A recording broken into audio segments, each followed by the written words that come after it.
Okay, hello everyone. Happy Monday to you all. And welcome back once again to Baldur's Gate 3. It's been a little while. I am looking forward to this one. Right. Ooh.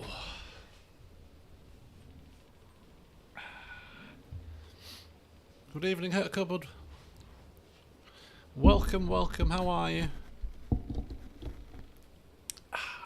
I've had a pretty good Monday. Some Mondays can be very much, it's Monday, but today I've had a very productive day. I think it's to do with the fact that I put a lot of tasks on my whiteboard and kept myself to task. I feel like I've done so much today, taking my little board away. But anyway, Ungodly Freak, welcome. Welcome. Joker Jake, good to see you. Chill day for you, still recovering from the Olivias. Hello Chan, welcome, welcome. So it was kind of interesting because I booted this game up about 6 o'clock because I thought, oh, I better get myself prepared and remember what I did last time and see what the hell's happening. Can I even remember what my characters have got in their inventories and all? As in the Olivia Awards, it means nothing to me. I've never even heard of them. Is it music based? Sorry, I'm not very cultured. Yeah, theatre based.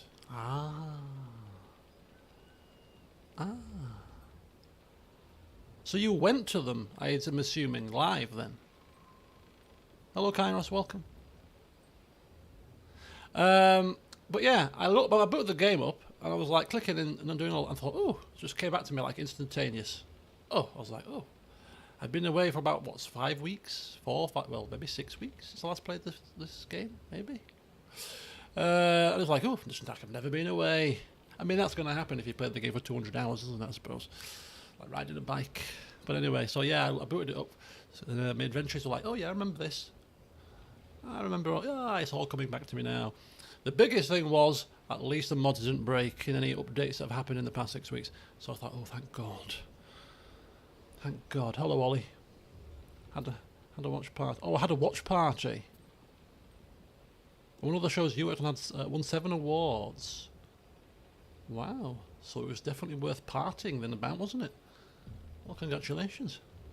Hope you, well, it sounds like, I was say hope you enjoyed it, but it sounds like you did enjoy. Hence why you're still recovering, I suppose. Sign of a good night when you're still recovering the next evening.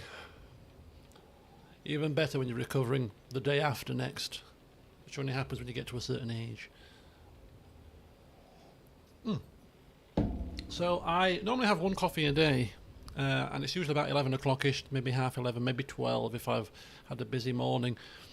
And I didn't have one today because I was just like, oh, had a semi-late breakfast, followed by an earlier lunch than I would usually have. And I thought, I'll just leave it. But then it got to about 6 o'clock and I did my preparation for this, which lasted 10 minutes. I went downstairs. My mum's got a new electric fire, one of those electric log fires, like a pretend real live fire. You know, it's got the flame effect and the logs in it, but it's electric. So I had to put the legs on it. Mr. DIY here. Well, I could just about manage. I had to put 4 screws in per leg. I could just about manage this. And as I was doing it, I thought, oh, quite fancy a coffee. Came, the caffeine shakes happened. No. Anyway, so I thought, oh, I'll have a nice coffee this evening. So here we are. Good evening, Shelley. Canon viewer, welcome. Get up and I make noises. Oh, I've been at that stage for quite a while now. Usually because of football injuries. I've been making noises for 10 years. Ooh, oh, yeah. Oh. So where did we leave off last time? Yeah, we broke everybody out of jail. We killed a lot of people inside the jail. And we came out here to the dock area, which is a new area that we've not seen before. So anyway, speaking of Volpers, Shelley, you can't see Volpers right now. He's hidden by a menu screen, which is doing him a clear disservice. So let's get a close-up, shall we? Let's start the session with a modelling shoot, because he is a man that likes to look good after all. Oh, hang on. Hang on a second. Let's complete the look properly, shall we? There he is, look. Don't forget last time we put some grey streaks in his beard and hair to give him the more refined, sophisticated kind of aura. A knowledgeable gnome I am. He is. He's got intelligence 18-ish, maybe. He's a very clever gnome. Vulpus the Grey, with his black and blue. I think out of all his attire, we've had red, we've had purple. This is now the black and blue. We'll be going to green next. We're doing all the colours of the spectrum. Vulpus is the kind of gnome that can't stay in one set of robes for too long. He won't be staying in these forever and a day, of course. So we'll be going green. We might be going, I don't know, white.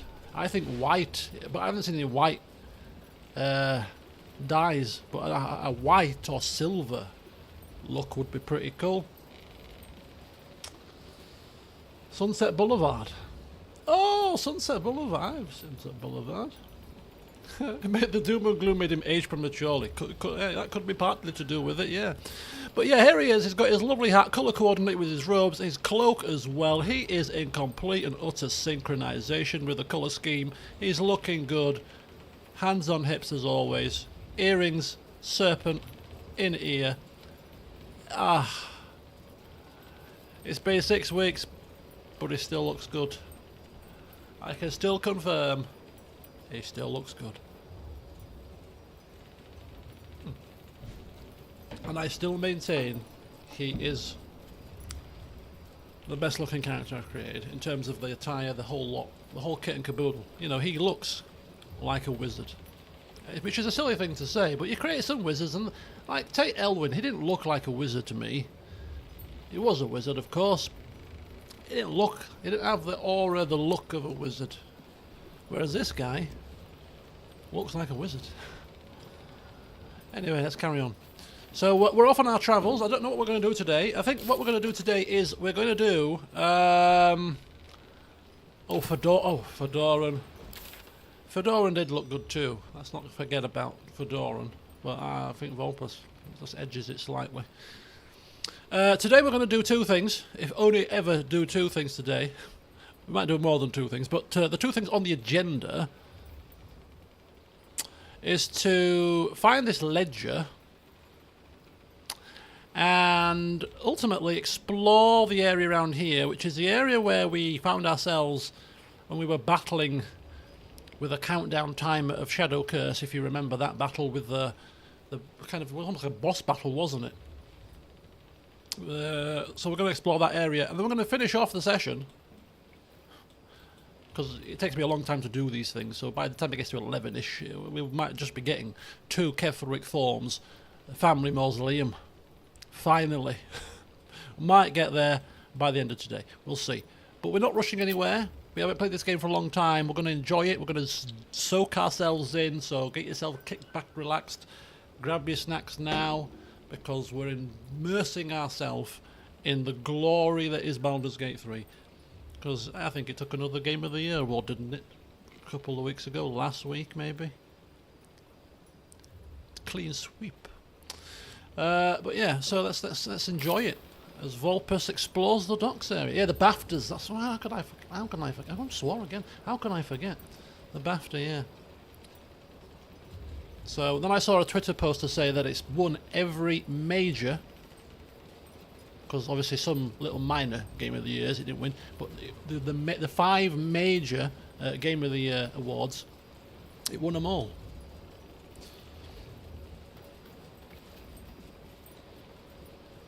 A small unexplored area in the southeastern. You mean down here?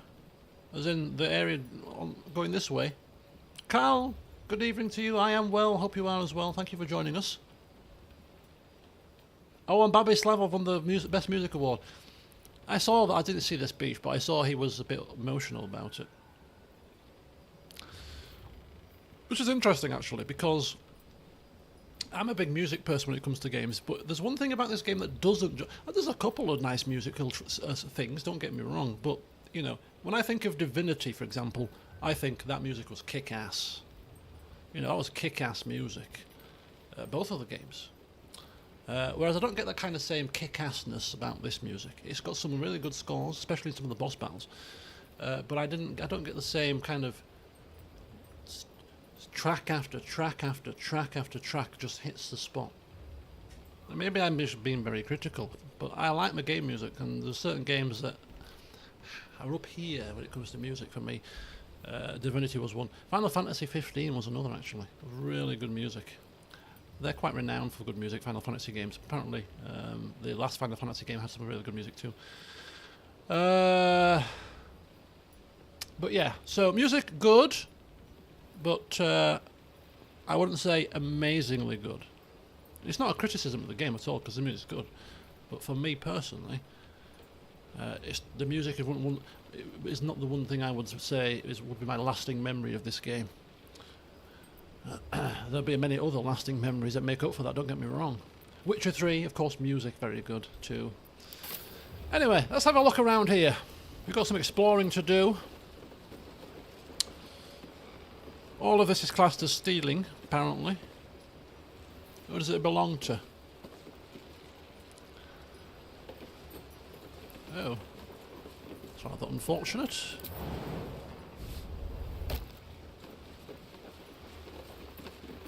Oh!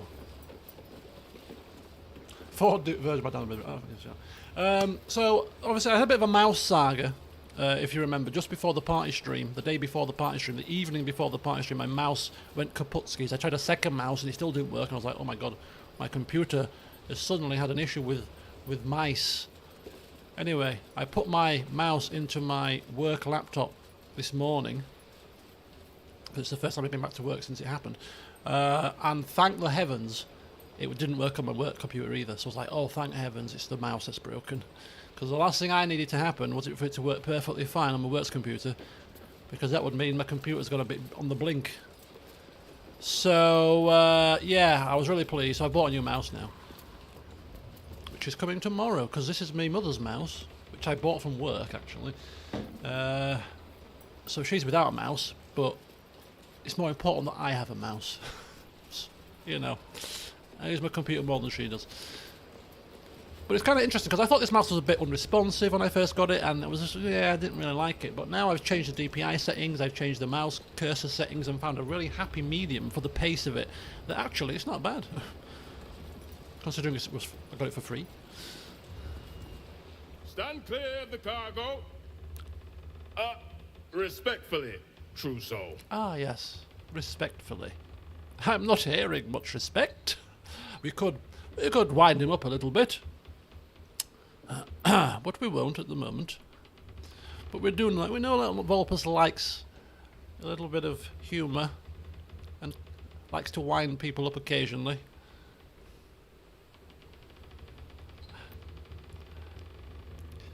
It's our first conversation of the day. You know what? Screw it. Just doing my job. They say the absolute sees our work and elevates the worthy. Yes, well. And I don't plan on being a guard for long, true soul. I like your pauldrons, your epaulets, whatever you want to call them. Quite nice. The feathers on them. And Vulpus can appreciate clearly good fashion sense. And we quite like those.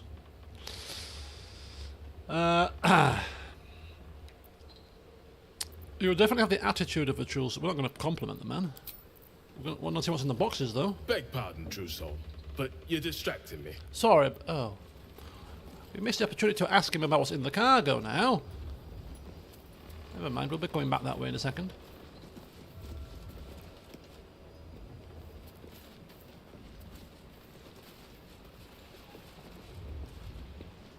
Okay, that's looking good. Nothing really to write home about here. Speak with the other minions. I'm afraid you missed the ship, true soul. What ship? There'll be another along soon enough. We're already stacking the cargo. Oh, a ship. Where the ship's heading? Baldur's Gate. The army marches overland, but we sent some friends ahead to smooth the way. And what cargo are they bringing? Nothing of note. Just supplies for the battle ahead. I've already checked it twice over. As the symbol glows, power courses through you. authority. Oh, Volpus, what are you doing, Volpus? What are you doing? Oh, it's come over all funny.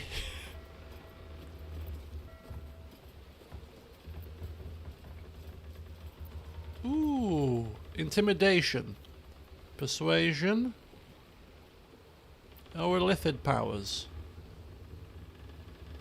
The cargo's important. Another look can't do any harm. Well, what's the worst he's going to say? No? Might as well give it a try. DC of 14. Better guidance. We're going to save that for an important conversation. That's Astarian's voice of the circle action here. I think we've got a good chance of giving this a go.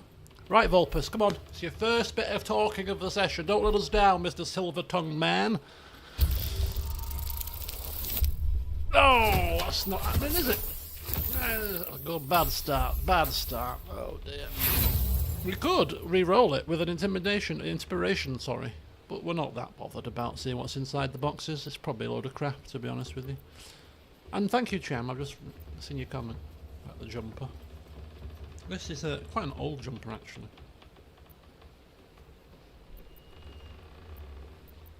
It's just food. Supplies, like I said. Just food. We don't need food. It's fine. We've got plenty of bloody food.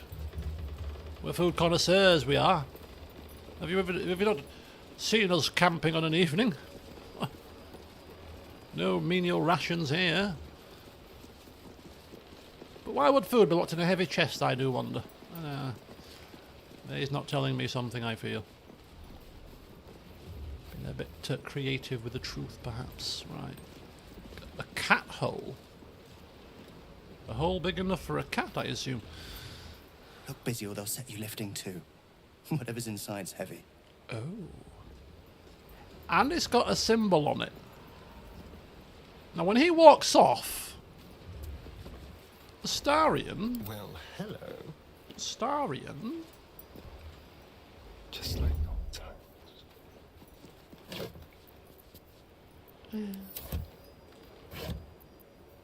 Yeah.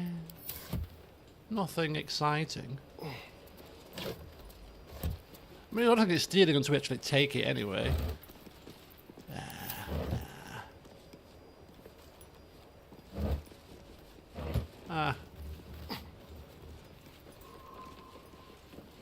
We've seen that symbol before. Have we? Like a wraith. Let's get going. What's it? Oops, a daisy. Excuse me.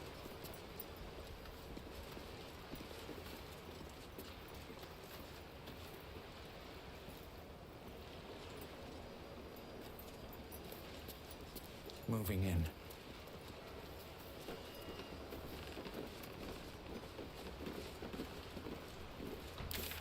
Right, so there's nothing down there, so we'll go up the other side. I don't think there's going to be much there either, but we'll continue. You should know what it is if you're paying attention, Ollie. Come on now, you should know me well enough by now. Paying attention when it suits me.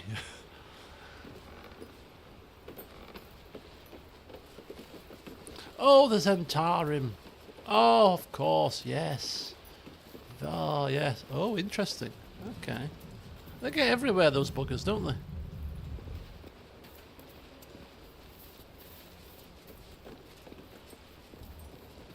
Right, anyway.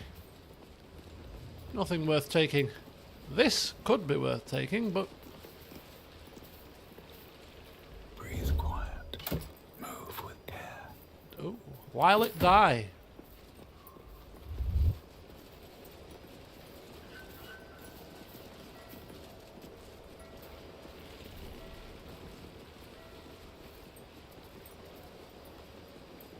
I mean, oh, another Zentarum crate then. There we go. I don't need any attention right now.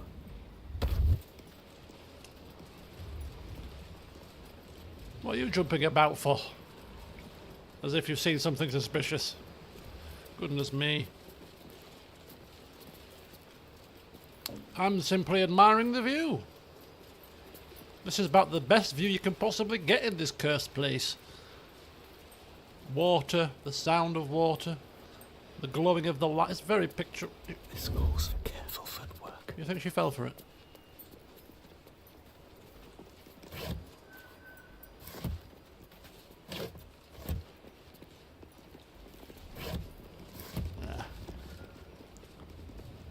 Nothing worth my time, I'm afraid. Right, let's get the hell out of here.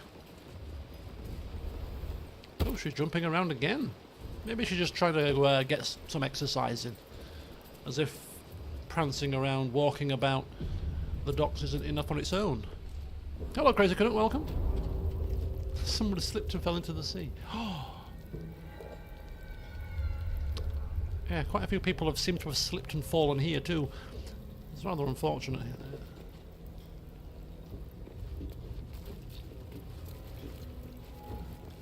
Now, can we remember the way out? It's been a while.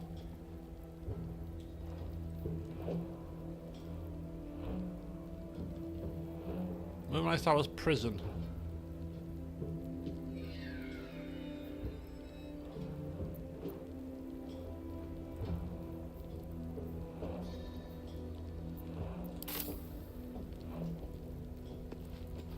Oh, I think it's here. I think it's right there, to my right-hand side. Health and safety, whatever field. It's all that blood. Very slippy. They should have mopped up after themselves, shouldn't they? Right. That's where we've come from, right? Right. I seem to... Hidden treasure. Didn't we explore all of the internals of this place? Obviously, there's Duke Ravengard still left to kind of... rescue, but I haven't seen anything obvious regarding to him yet, and I think we'll probably be saving him as part of the main quest, I would hazard a guess. Maybe the same with Zevlor too, who's also missing.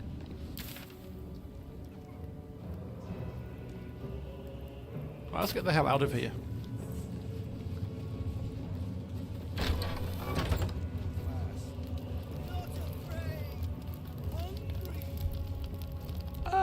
Better taking a wrong turn. Do excuse me.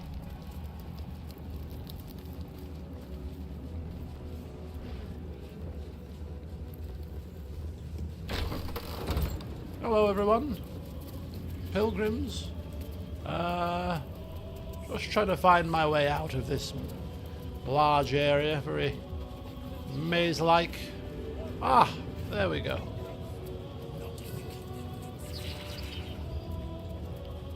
Ah, here we are.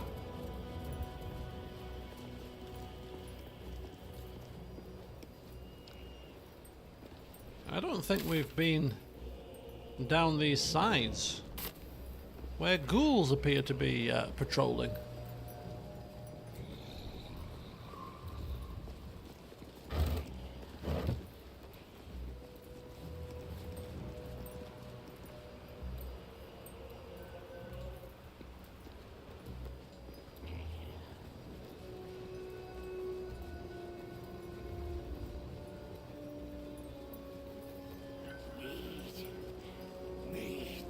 More ghouls.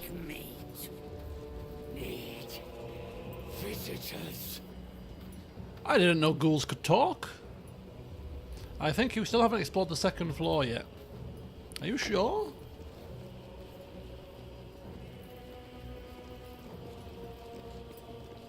In that case, I think we better go back inside and just make sure, because no point of exploring outside until we've explored the inside just yet. Let me just have a double check. I thought we did as well. Main floor.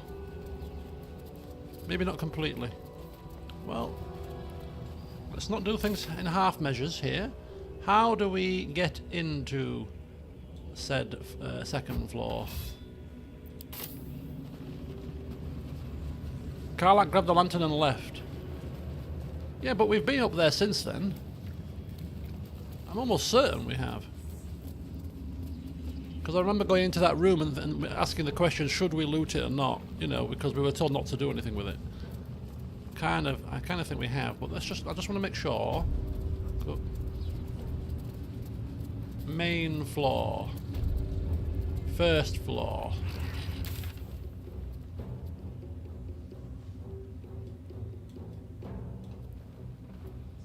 I think we have.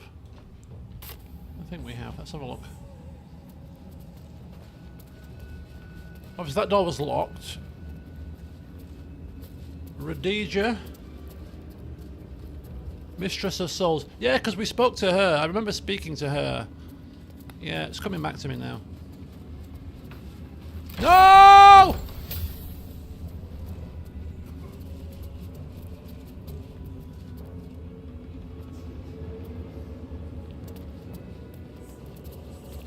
Oops, my finger slipped.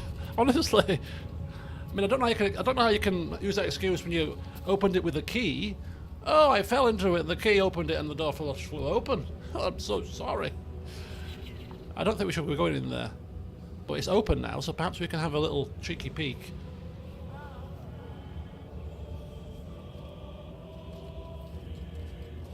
Blood.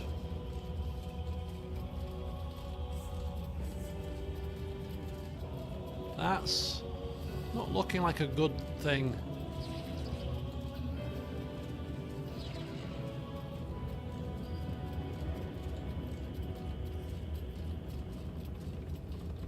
Okay. Well, we accidentally opened the door. Did I look Balthazar's office? No, because we were a bit apprehensive about doing so.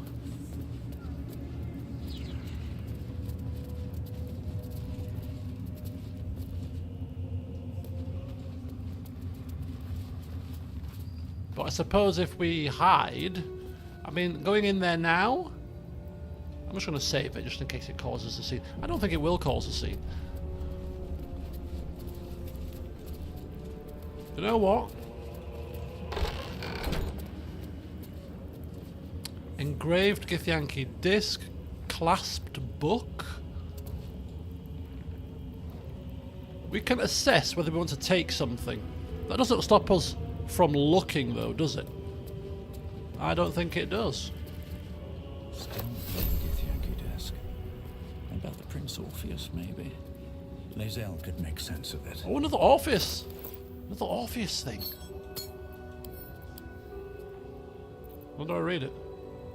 How do I read it? Viscera on the floor. A heart. Can I not read this? Maybe I need to give it just give it to Lae'zel.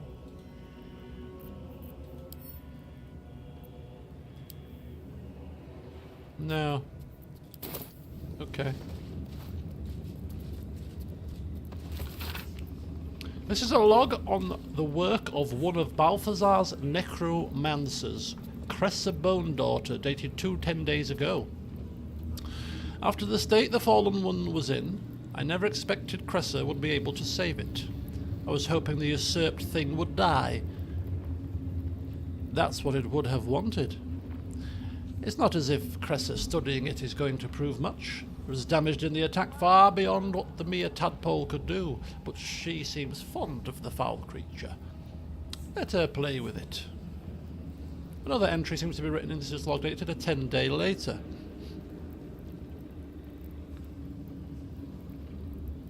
Oh, I'm missing an item. Okay. I probably shoved it in the camp chest somewhere when I had a clear out. But hey, that's what Lae'zel's here for. I should not have, in hindsight, let Cressa keep her pet. Ever since it was shipped onto one of the Nautiloids to be deployed, she has been inconsolable. It won't survive out there. It needs me. It isn't like the others. The feral thing will make a fine warrior for the Absolute, and now my best assistant is distracted thinking about it. Pah. She will come to heel again soon enough.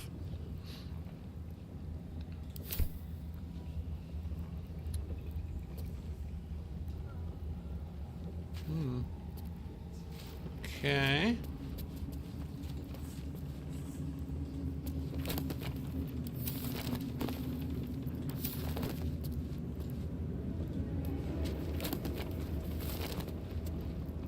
Right. Heavy chest, purple fluorite shard, a censer, goblins, the Maglubiet gambit. Keep your distance, darling. The Starion. It's about time you shone once again. Should be easy. Should be easy. Oh wow, look. Oh yeah, we got lucky points as well. I don't think he needs that.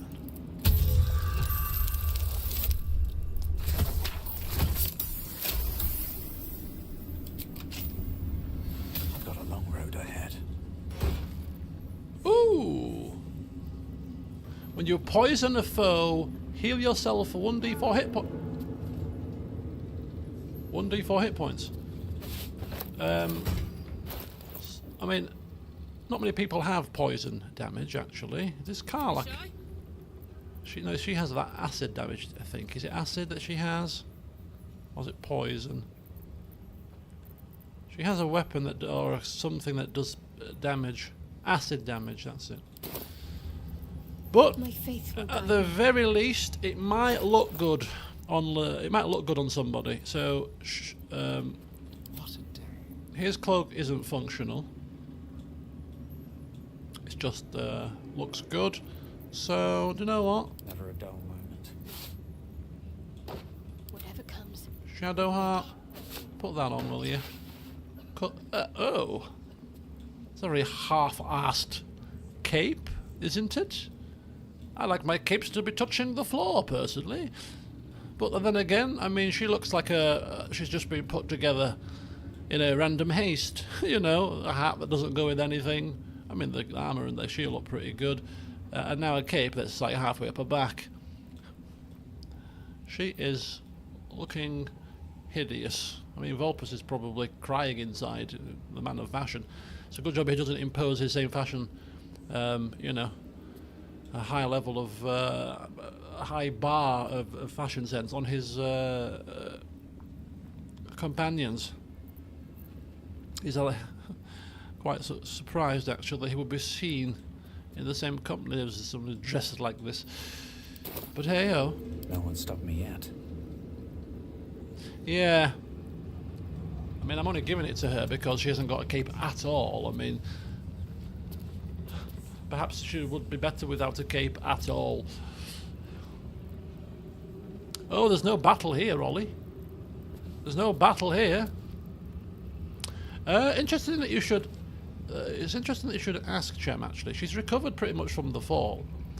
But she came into my room about 5 to 6 this evening, and she says, look, something's happened to my face. I was like, what's happened to you? Anyway, her face has just just swollen all around about here. Just all of a sudden just puffed right out. Almost like, I don't know if she's got an infection or something's happened to it. Anyway, we're keeping an eye on it. She's off to the walking clinic tomorrow. So a very random thing to happen. Very strange.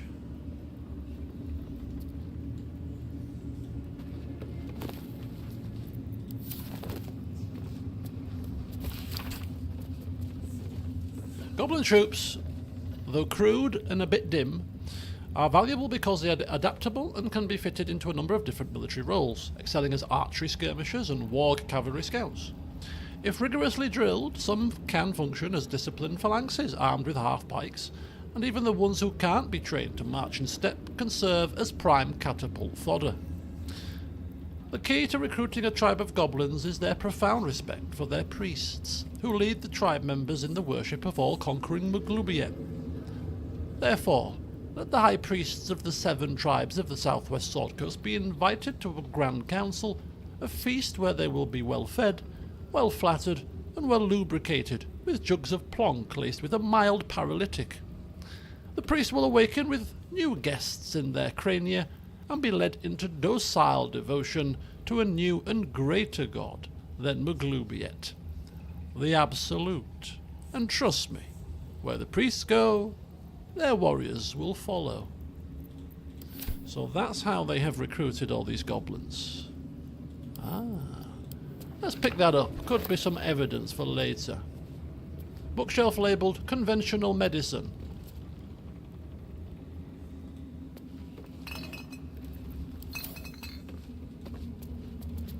That might be behind me, actually. Or is it not? I don't know. Can we look out the telescope? I spy with my little eye. Nothing of note, really.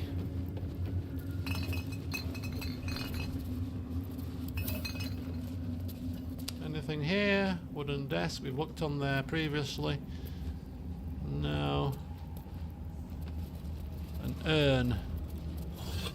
With bones in it. What a surprise. What's this? Instill a drain beneath library's conventional medicine shelf. It's wasteful to let all that blood seep through the flagstones, and it will rust the spikes besides. Disregard. The smell gives me sweet dreams.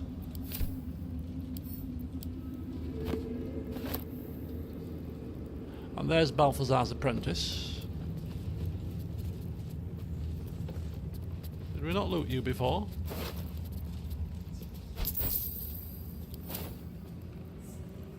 Yeah, here's the bookshelves. A swift and sudden death.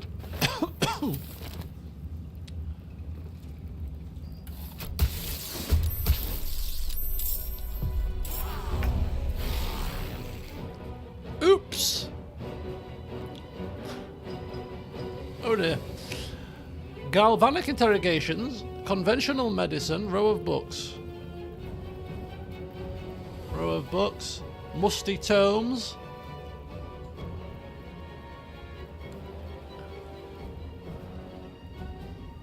Can we chat with the corpse? Maybe. After we've dealt with these zombies first. Perhaps. Right, Karlach. So I decided that Karlach, we need to be throwing this returning pike at all times, because we get extra strength added to that because of her tavern brawler feat. So it makes no sense for her to hit things with a melee attack at the moment, but she can throw it and get extra bonuses to attack and for damage. So the unfortunate thing is this guy's right in my face, so we'll have to kill him. Hopefully pretty quickly. You kidding me? Are you kidding me?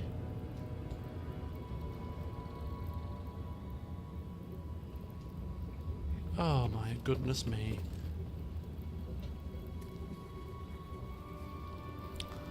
Okay, so we definitely can't hit it again, right? Because I often miss actions with her quite a lot. Another fight. Let's go. Vulpus.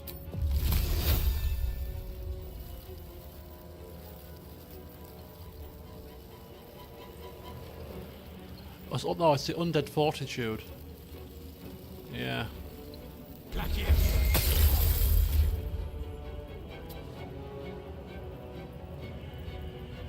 Res to 1 hit points. Once. Unless killed with radiant damage. Right, okay. Well...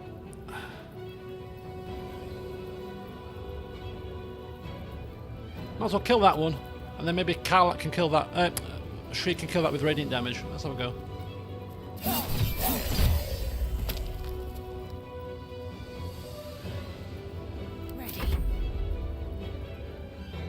What's radiant damage?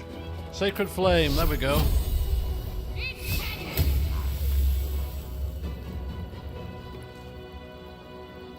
Okay, the key is killing it, I suppose.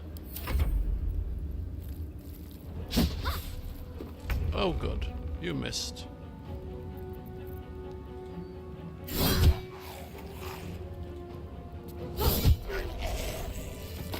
Okay, so they literally just appeared out of bloody nowhere. Right, okay, so we clicked on something here, and I think if we click on it again, we might be opening ourselves up perhaps to more issues.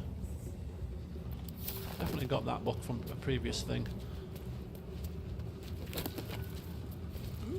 Ooh, these are some high level scrolls here. Crowd kills, Evard's Black Tentacles. Nice. A big pot. Balthazar's Personal Notes, Part 3. Requests from the next caravan. Any works by Mordenkainen must catch up on current events. No Volo, better a century of ignorance. Hin Vellum holds ink like no other. New copy of Swift and Sudden Death for library. You just picked that up. Ooh. Don't mind if I take your alchemical supplies, do you, Balthazar? I didn't think so.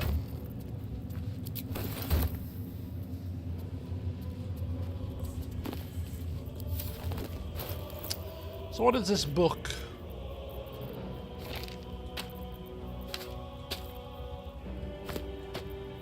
A Swift and Sudden Death. Where's Balthazar's Personal Notes Part 1? I missed them.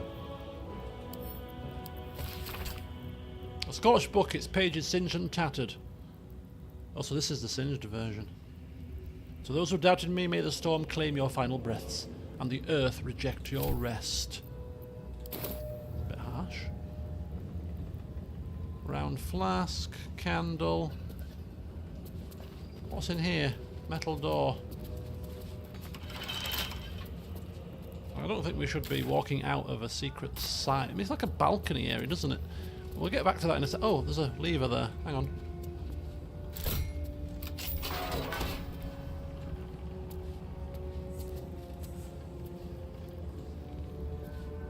Okay.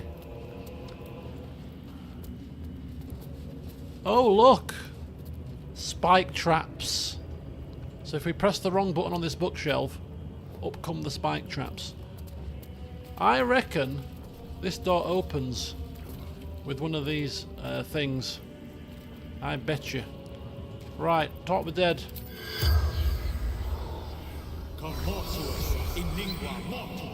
The corpse has nothing to say.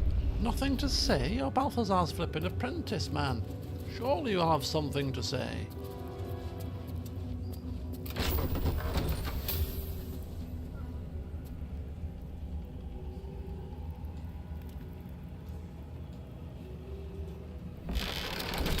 So that's the area. I don't want to go in that area because it's behind a red door, so surely it would be classed as trespassing, no?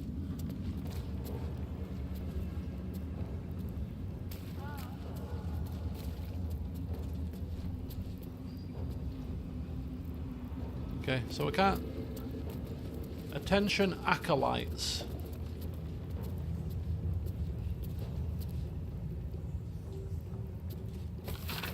A reminder, acolytes are permitted entry to my chambers for the sole purpose of collecting moon lanterns.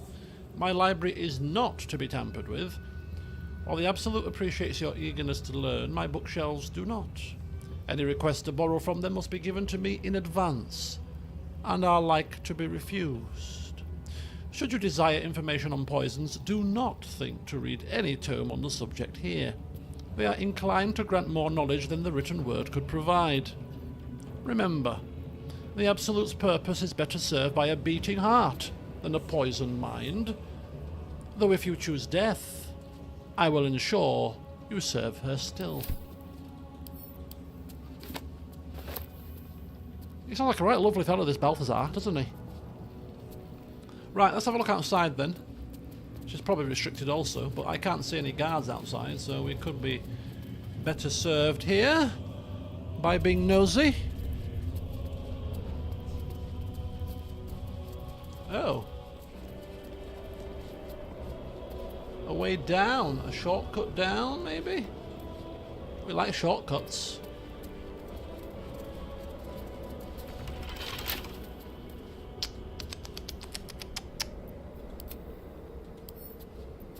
With pleasure. 30. Holy cow, what's behind this door?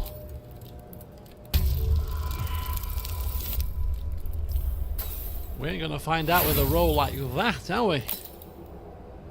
We'll roll again by using some more thieves' tools, because we've got loads of the damn things.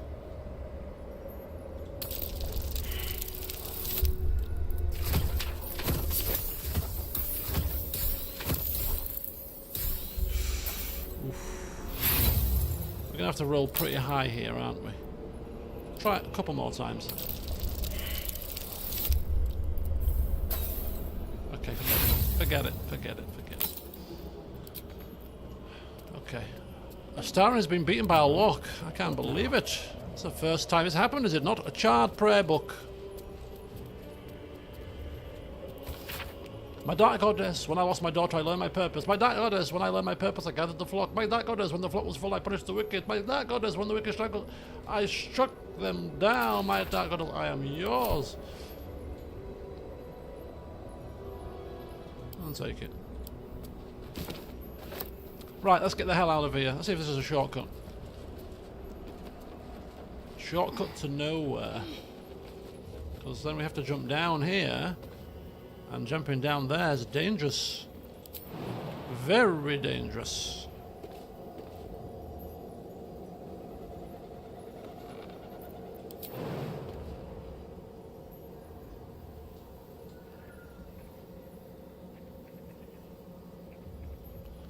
Okay, no chance. I know it does, but I can't be bothered to put my shoes on to cast it, to then take the shoes off. It would still be...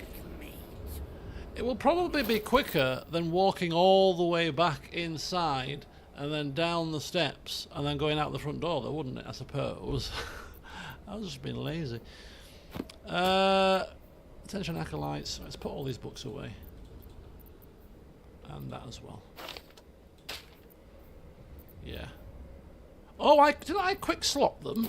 I quick slotted them here. Did I not? So why is his shoes? Yeah, I quick slotted them for this exact purpose.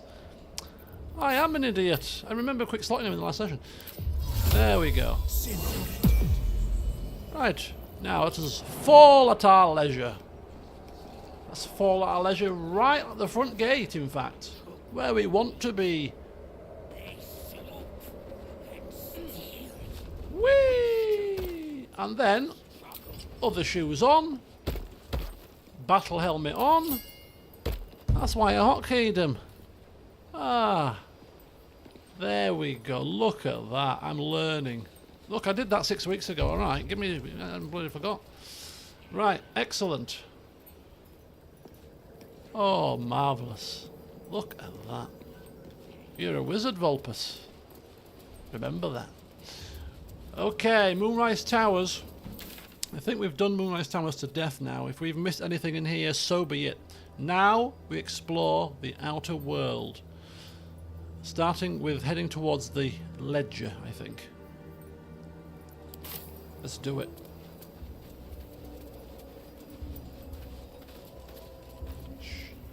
There are some shadow-cursed undead things.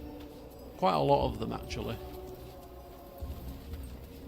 We're not going to take them down unless they attack us, which they probably will. But we're not going to go looking for a fight, if we can help it. Spoiling for a fight.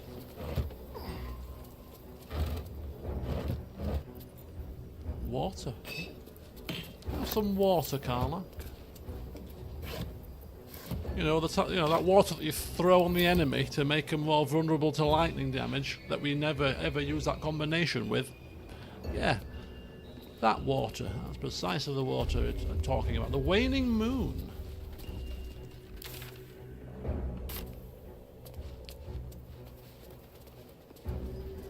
Oh, we are literally in pastures new now. Oh, ho, ho. Oh. Pastures very new. We're going underneath. Something over there. Hang on.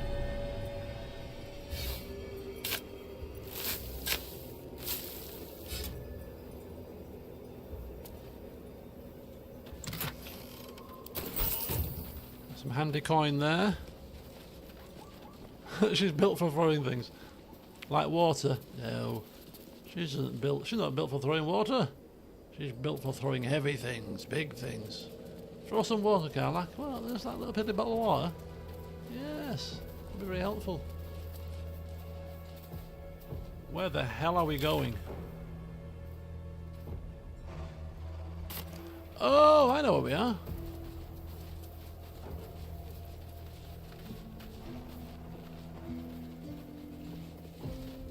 Didn't we?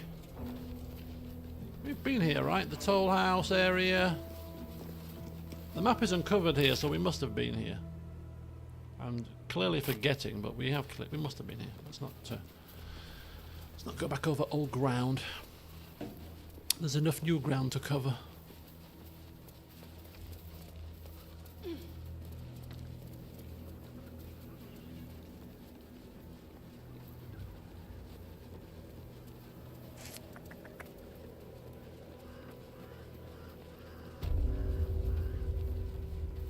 Was that a bird or somebody laughing? Pitcher of beer? Bottle?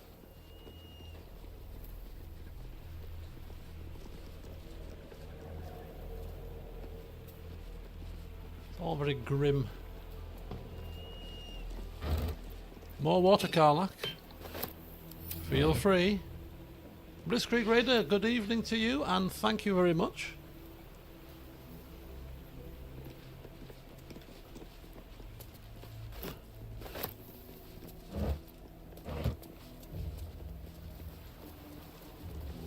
More beers.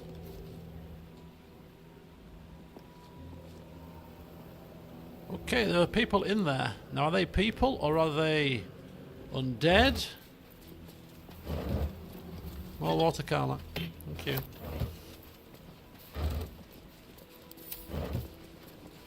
The water is not to be thrown anyway, Ollie. It's clearly for Vulpus when it comes to camp time. There's never anything he can bloody drink.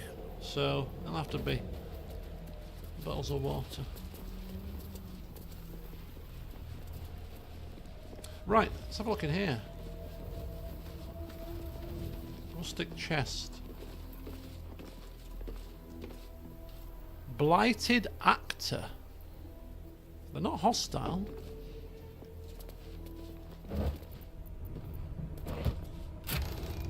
Ooh.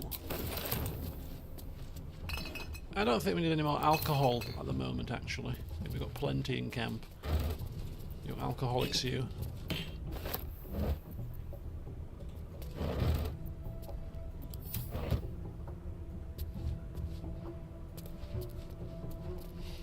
Does water clean the blood spatters off?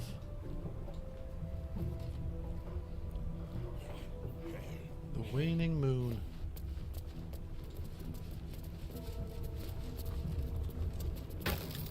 Holy hell.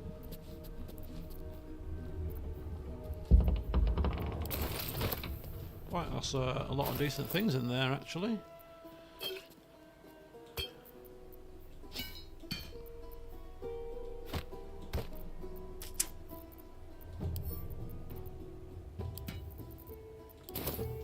Welcome to the waning moon. Order have I, Mayor?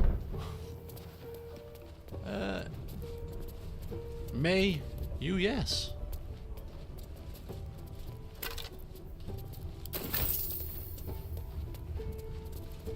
Wow, look at the size of this place.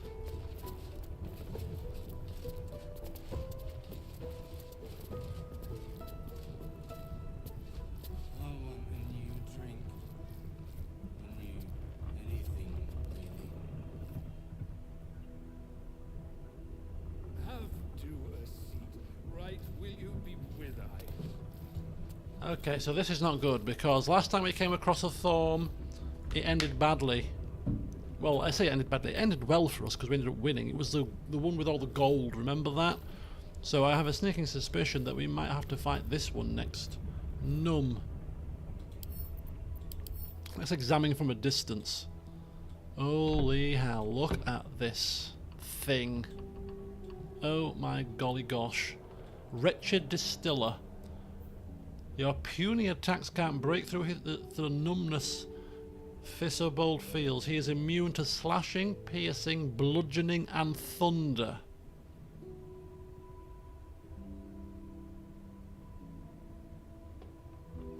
Magic only then.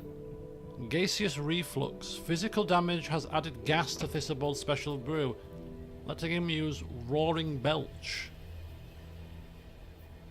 Immune to thunder, bludgeoning, piercing, slashing. We're going to struggle to beat him then, aren't we? We're going to struggle to beat him with just spells only.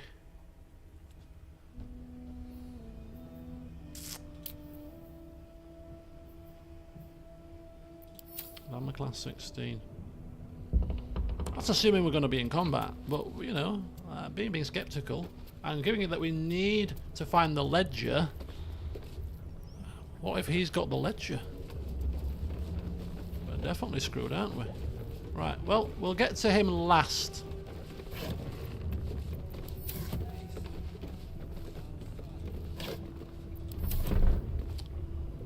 Firewine barrel. I'm seeing a plan forming. Didn't say it was immune to fire damage, did it? Carl, do you want to carry these heavy barrels downstairs with you? What's inside? A couple of those exploding in his face will do some damage to his 288 points. Another step forward. That's one. Take note of where the firewine barrels are, folks, because we're going to need them. There's one up there.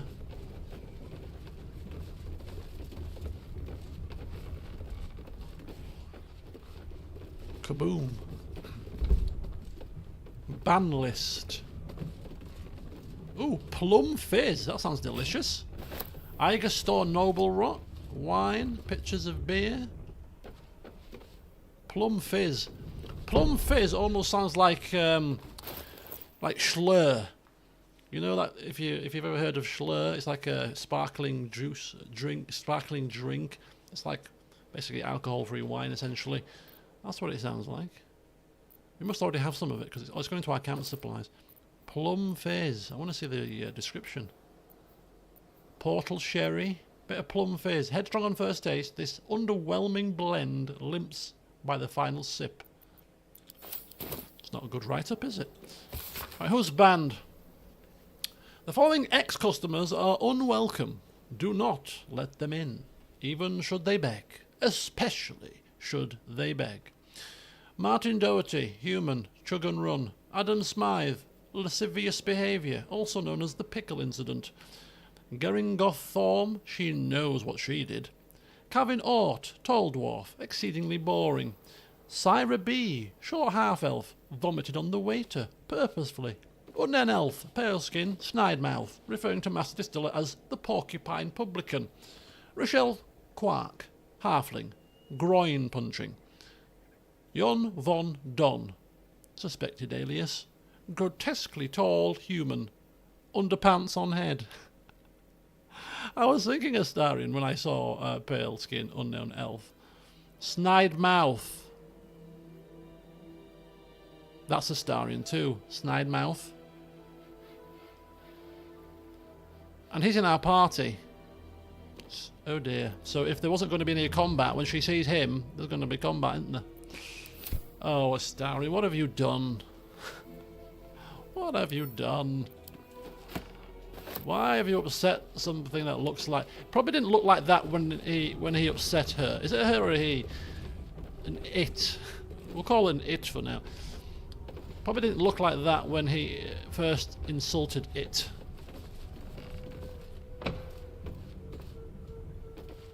Oh dear.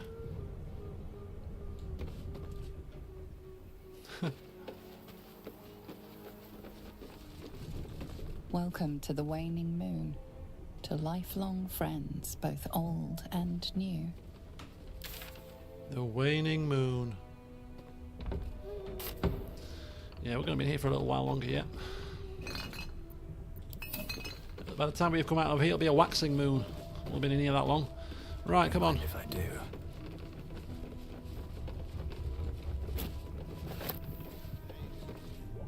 We're not look at this.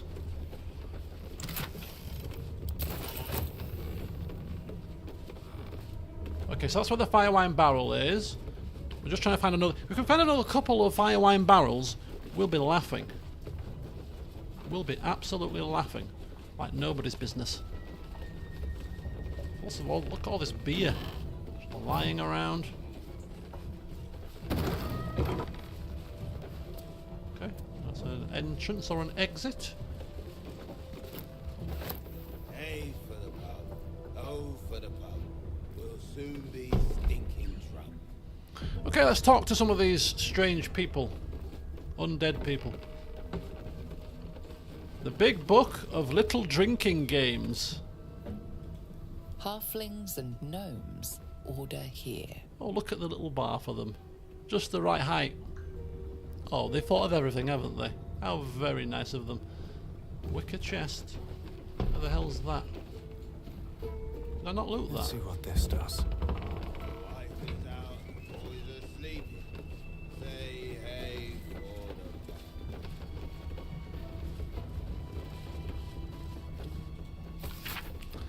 Pain spree. Gather your pack, capture a gnome. One by one, your chum gloat how to best maim the gnome in alphabet I order, starting with A. Come up short, take a drink. Last chum standing gets to kill the gnome. Example: arrow to the bollocks. Break its shins. Club its head with the broken shins. Stoned. Get a stone. Invade an inn. Kill everyone there. Fill 10 tankards with ale. Arrange them in a triangle on each side of the table. Long ways, you fool. Or arrange them first and then fill them. I don't care. Put half your chums at one side, half at the other. Take turns throwing the stone to opposite tankards. Get it in, drink it dry. 10 empty cups, your team loses. Winning team gets to yank a single claw of their choice out of the loser's feet. Deal a drink. Attack a village with your pack. Keep killing till a chum loots a deck of cards. Choose a dealer. I don't care how. Short his tail, ugly his feet, something like that. Chum on their right gets 2 chances to guess the card on top, and dealer chum says if it's higher or lower. Dealer chum chugs twice if the first try is right, and chugs once if the second try is right. If the guess chum fails, they chug the difference between the final guess and the card. If your last guess is a 4 and the card is a 9, you take 5 chugs. It's basic mathematics. Last one standing torches the village.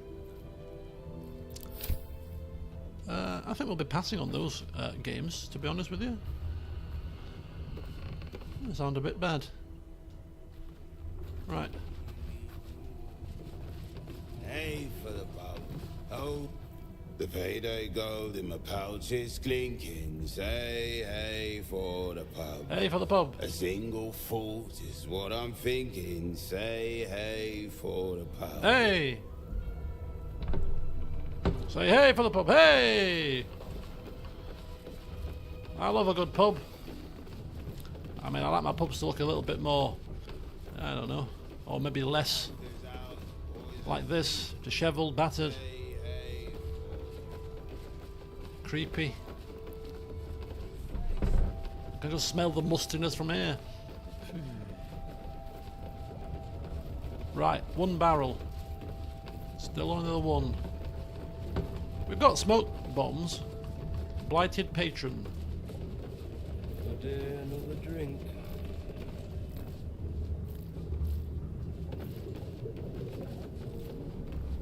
I don't know you.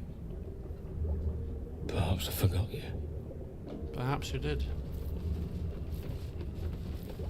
Say hey for the pub. Oh, another barrel. Say hey for the barrel. Right, we're going to get these barrels into position. Attention! We're going to get these barrels into position. Now, Karlak, are you strong enough to actually pick up a barrel outright? Oh. It only weighs 40 pounds. It's child's play for Karlak, that. Under one arm.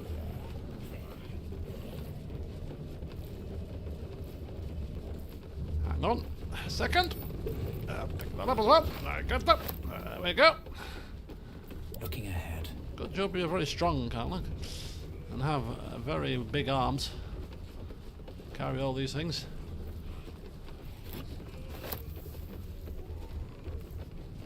Okay. We're getting closer. Songs for sailors, soldiers and sirens.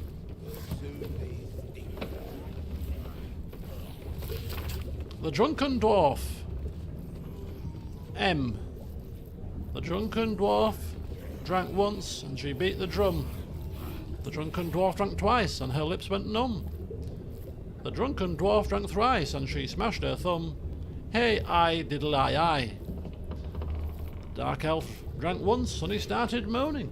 The elf drank twice and his mind went roaming. The elf drank thrice and his mouth was foaming. Hey, I diddle I. Okay, Salty Dick the Sailor. I met him in the elf song. He had but one black eye. And there he slept until he wept and drained his vessel dry. He bolted to attention.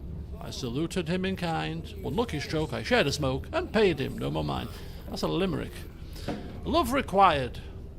After some ales, alas and alack, your eyes fell upon one who won't glance back. A pretty priest of tear of art, my friend. I know it too well, but tell them these few words. It worked like a spell. I'm a paladin of Suna, a warrior of love. There's no better lover in all the plains above. On my act of devotion, my vow to my goddess, both of us in motion. Okay. I'm going to tell you that. Next time around camp. I did lie. Will you shut up? Rat bat? What's a rat bat?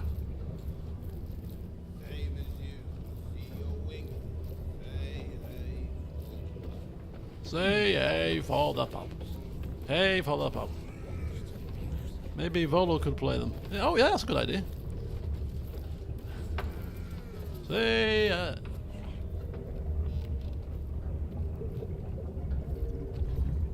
uh-oh. How have I ended up over there? We were gonna see her eventually. Or him. Him.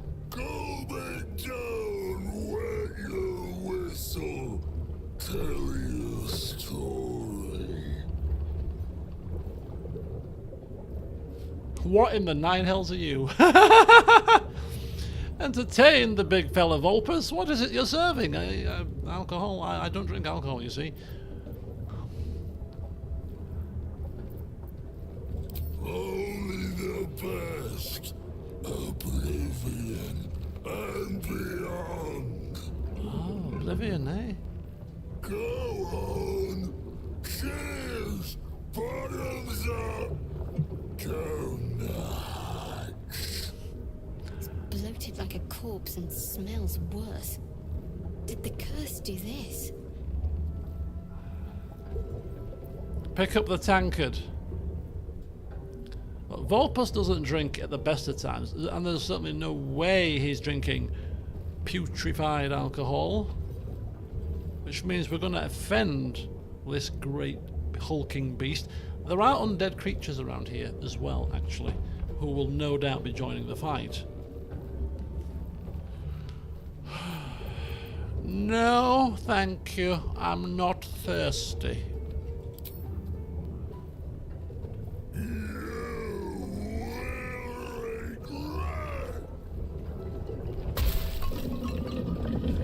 Now. There's no need. To the hells and back. Okay, this is going to be probably pretty tough.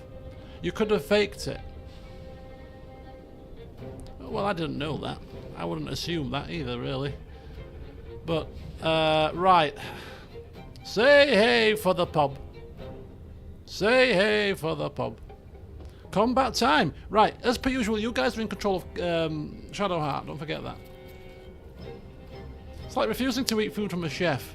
They take it very personally. Well, they need to get a grip, don't they? Right, we're going to go with Karlak first. So if I lob a Vileryne barrel, will it explode on impact, or do I have to impact it afterwards? I don't think it really matters, to be honest with you. Because if we lob it here, it's killing both of these. Oh, it's hitting both of these, rather. No clue. As I say, it shouldn't really make a difference. But if we at least throw it at him and hit him, it'll do some damage as well as exploding, won't it? So, Karlak, it needs fire to explode. It's fine. We'll give it some fire soon enough. For now, just bloody lob it.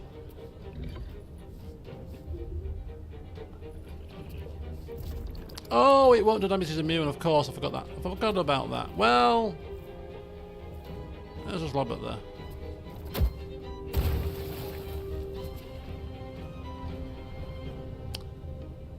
Right. Okay. She might as well... Well, she needs a frenzy for a start.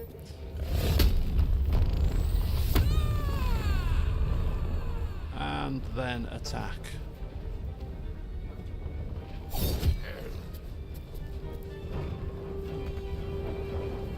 Okay, that'll do. Never a dull moment. Right, Vulpus. Let's set this on fire somehow. Have we got any fiery stuff? Yeah, we've got fiery stuff. Karlak, send me... Fuck yes. Language, Karlak. Send me some alchemist fire, thanks. There we go.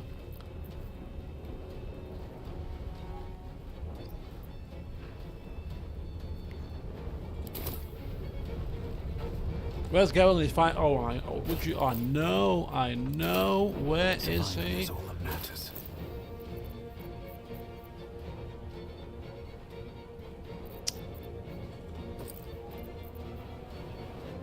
Hang on a second. Are we losing stuff? Where's my alchemist fire that Karlak's just thrown to me? Karlak. Bye forever, pal. Oh, sorry. Send to Vulpus. There you go. Blood comes easy these days. There we go. Throw. Shouldn't Vulpus do a wisdom check to use? Oh, fire! It's not necessarily fire spell. And this fire's a long way away from him. It's fire in a bottle. Oh, what's that? Would Vulpus mind throwing a fiery bottle? He's thrown a fiery bottle before.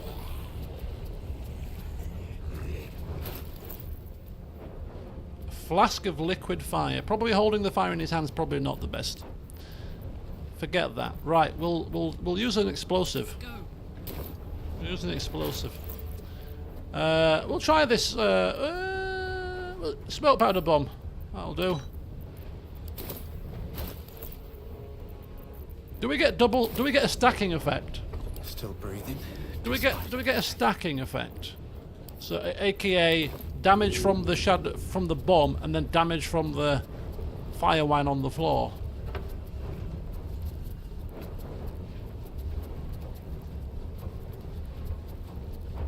We're about to find out. Okay, so this is a grenade. This is fine. Alchemist fire, fire in a bottle. Ooh, no, probably not a good idea for him to have anything in his hand. Glass bottle could shatter. Fire, up in flames. No, no. Bomb. Off we go. Okay, here we go.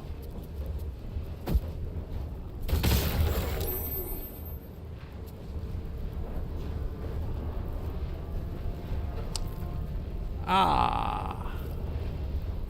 That didn't quite have the effect that I was going for.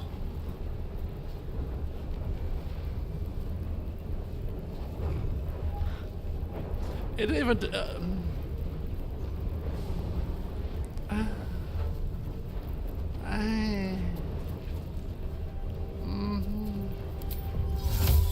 Here, have a cat.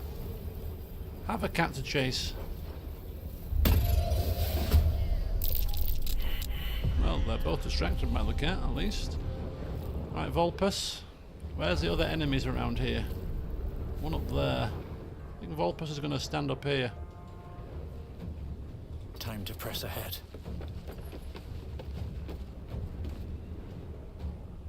Holy cow. Right. That was not what I was hoping for. Right, what do we do? I think we need to take care of the ads first. And then figure out what we're going to do with this hulking great monster.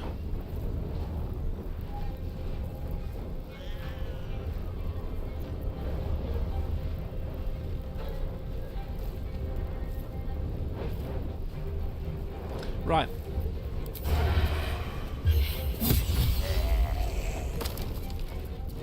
Good.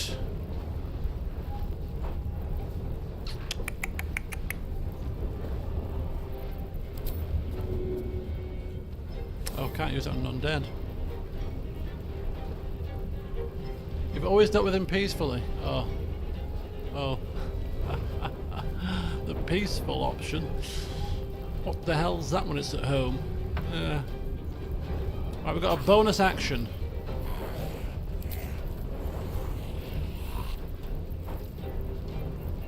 Not much we can do.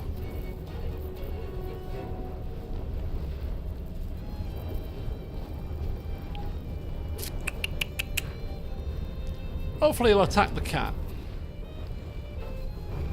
We'll get ourselves maybe over here-ish. Maybe. Be quick.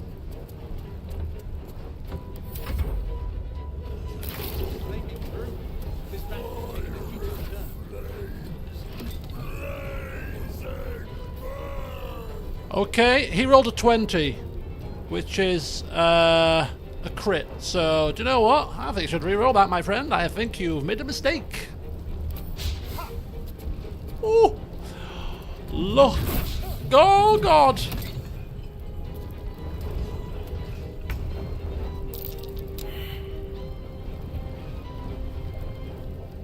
Okay. Gonna have to do something because he's gonna lose. I think he's gonna lose his immunities at some point. The inn is on fire.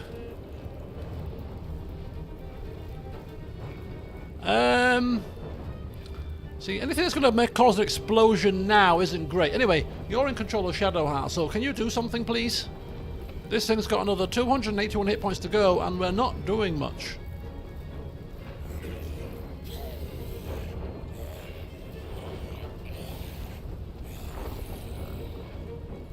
Do you want to take on the ads? Do you want to take on the Thistlebolt person? Spirit Guardians and go on a stroll. Spirit Guardians is good. I like that option. Oh, look! She's got Divine Strike Poison. And she's got a Poison Cloak. Maybe there is some synergy to her newfound item of clothing after all. What does it do with this cloak anyway? Oh, you just get a heal for 1d4 hit points. Oh, whoopee flipping do. Right, anyway. Spirit Guardians. He's not immune to radiant damage. He's immune to thunder damage. Radiant damage is perfectly fine.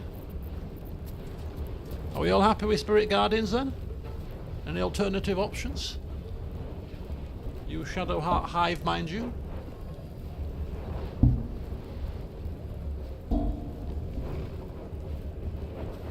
I think it's a good option.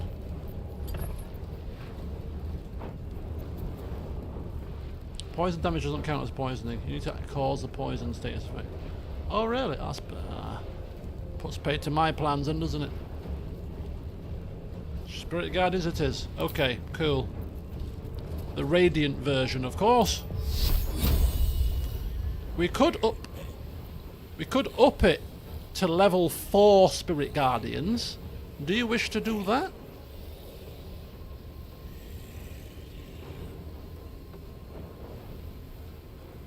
What's your thoughts on that one? Got 288 points left. I think we're doing it, aren't we? I think we are. And she didn't have many good level 4 spells from what I can remember, so this is a good use of our level 4 slot, I think. Let's do it. Go for a walk. La la la la la la la la.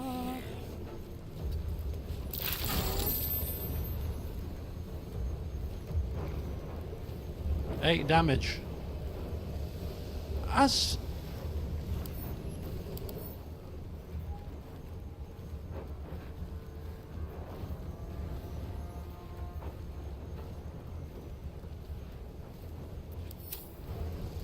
oh, he saved. I'm going to say we're not doing a lot of damage to this thing. Okay. Shadowheart, do you wish to do anything else? Go to the zombies too? I kind of got into combat zone. Combat range, unfortunately. The zombies will come to us though, surely.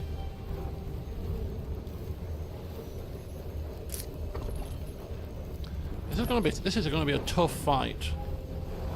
Magic only. It really is, because our biggest hitters are Karlach and Astarion, and they deal obviously in physical damage.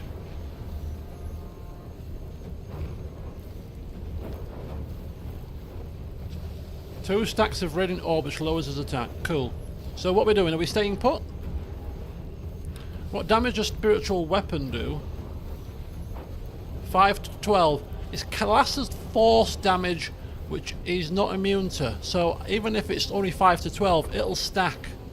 I think that we should use it personally. Yeah, force damage. I don't think he's immune to force, no? Only slashing, piercing and bludgeoning. So force damage is a goer. Should we get it out? We need to do as much damage as we possibly can here. Yep, let's go for it. I'm gonna go with a big hammer. I've got a big hammer? Maul? Maul is good.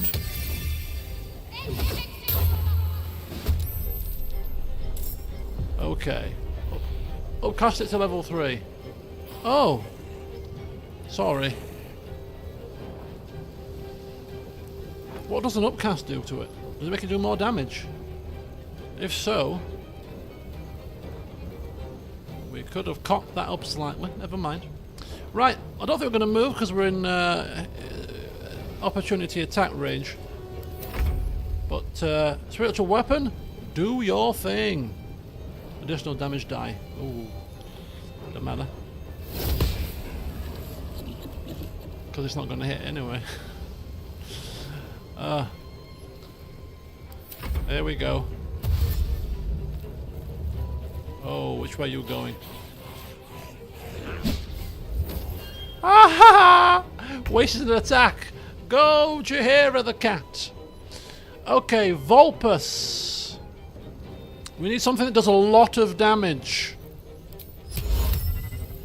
50% chance of making him go to sleep.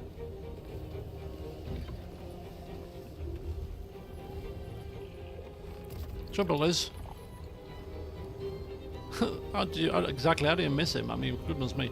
Yeah, that's not going to be an option. With my friends in the way, hold person is undead. Magic missile is not going to do enough damage, really. What's this? Cloud of daggers. Conjure a cloud of spinning daggers that attack anyone inside. You can probably just get that to hit him. If we can pin him in place, he's that big. Astarion might struggle. Oh, slashing. Apologies, you're right. Ice Storm. All creatures. Psychic damage.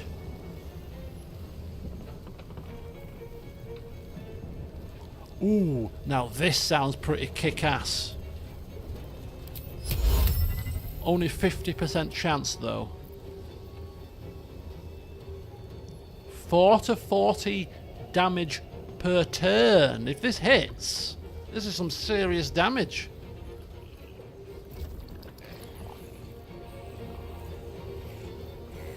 Cannot move. Disadvantage on attack rolls. I think we've got to try it. Like 50-50? Knowing my luck is going to miss, but 50-50.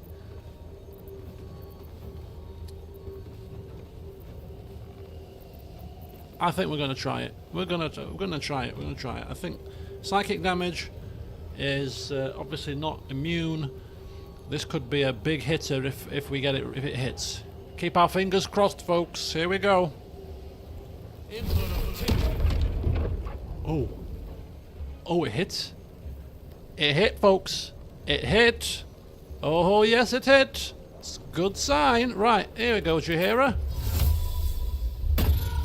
Confuse the stupid zombies again. Oh no, you pesky investigator, you.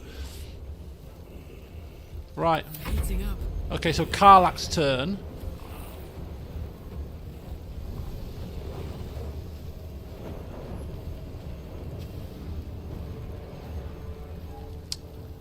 So it's a concentration spell. Does it get a save every turn? I hope not. That'd be annoying. Right, Karlach. How best to deal with this creature Maybe we take care of the ads with Karlach, maybe. Because she can't do a great deal to this thing at the moment. So if we can get the ads down, I think that'd be a good option.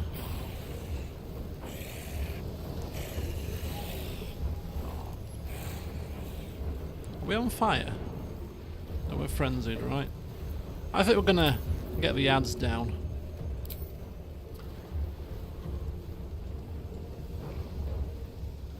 This'll help.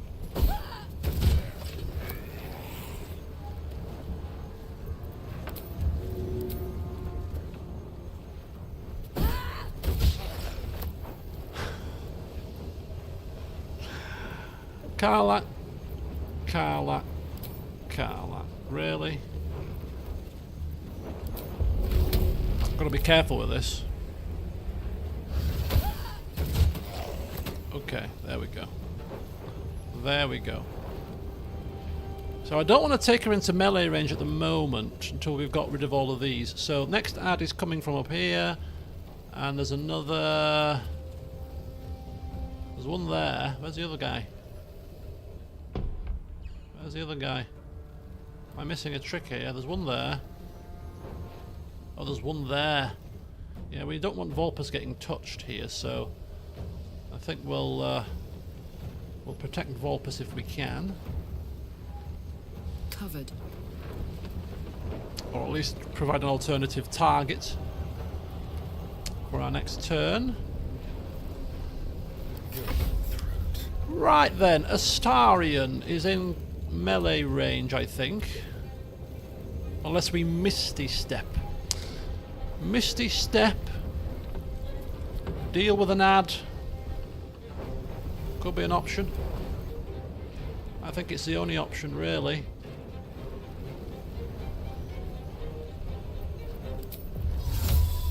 Get us out of here. Yeah, we'll do this. We'll do this, I think. No! Supposed to use critical attack. God damn it. It's fine.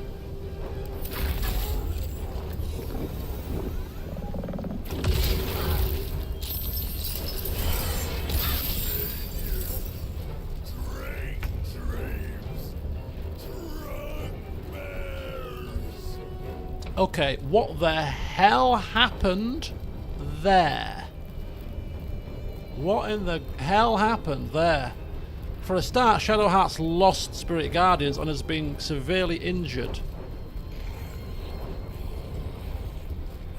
Holy flipping cow. Cold hallucination. Looks like Phantasmal Killer is still on. Did that affect his immunities? No.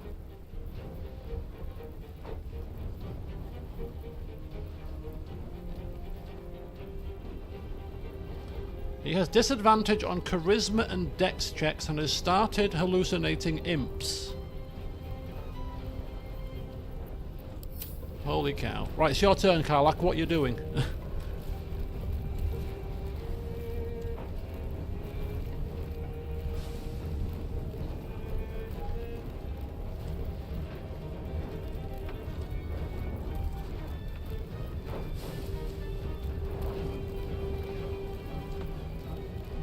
Holy cow. What is this imp doing? Cold resistance aura. Gives all nearby creatures resistance to cold damage. Only got 4 hit points. We could always recast Spirit Guardians, but I think we need some healing here. We need some healing. We need a little bit of healing here. Might have to be a greater healing potion. Unless you've got any alternative solutions. Heal herself, sip a potion and Spirit Guardians. Yeah, makes sense.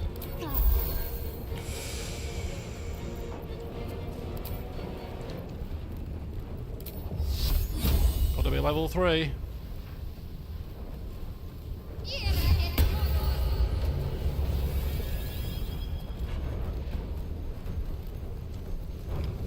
Okay.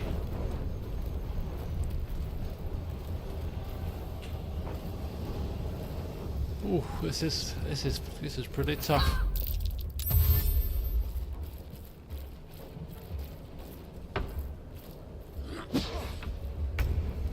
Right, it's Vulpus's turn. What does Vulpus do from here? I'm thinking...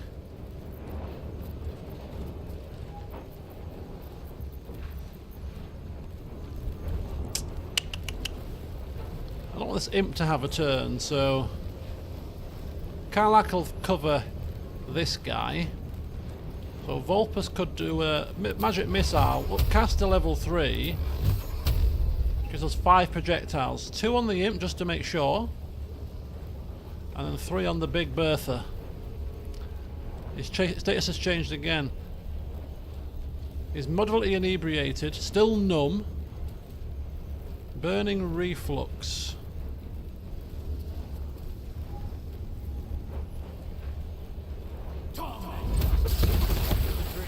It's turned necrotic.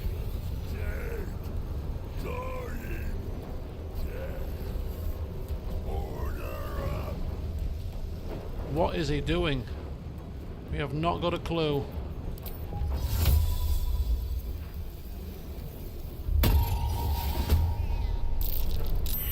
Oh, you were successful. Damn. Okay, so his status has changed. I kind of want to get out of here with Vulpus, away, just in case he loses concentration in an AoE attack. Have to keep going. Right, Karlach.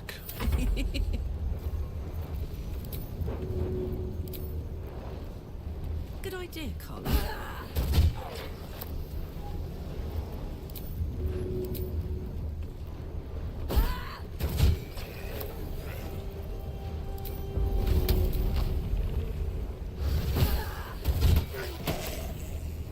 Okay, down with another scumbag.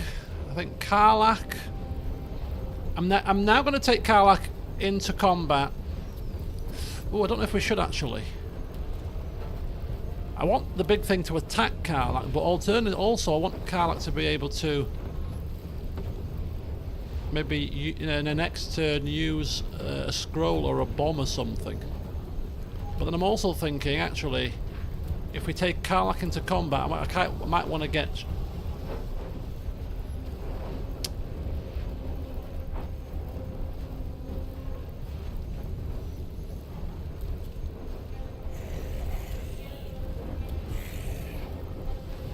Depends what we're going to throw, though.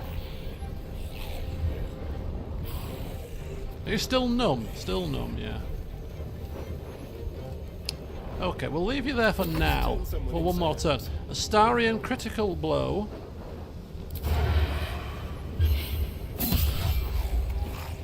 And the beauty of having an extra offhand attack is to deal with those pesky, blasted undead things. Right, we're going to come with you around about here. No, height advantage, right? We can lob from up here with Astarian. Quite happily. So we've got high advantage there, we've got high advantage here. The question is what we're going to throw onto this creature that's going to cause damage. It's not going to splash any of our companions. Right, all the ads are dead. I'm going to actually do something that I don't usually do. I'm going to save it at this point. Because if we have to replay this, I would rather replay it from here than from the conversation and start from scratch. But the pike is going to not damage. She's immune to that damage, no? It's a he, not a she. So we can't really do anything with our pike.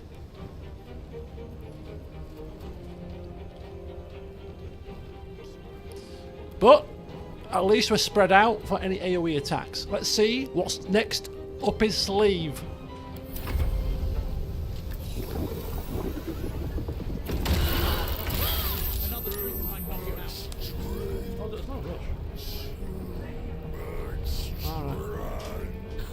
I missed what he did. What did he do?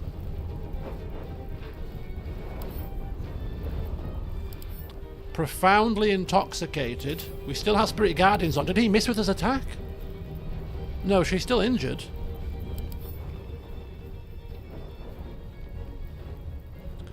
He's on the verge of passing out. An extra ad has been summoned, I think. No? Right, Shadowheart, it's your turn again.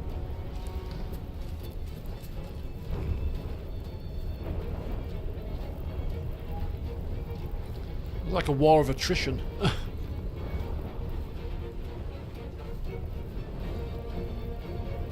Another potion? I think that's a good idea.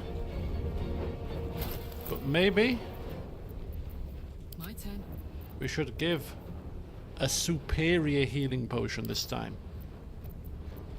Because Shadowheart needs to stay up. What should I do?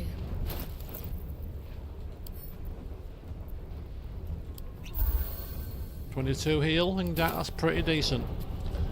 Okay, anything else up your sleeve?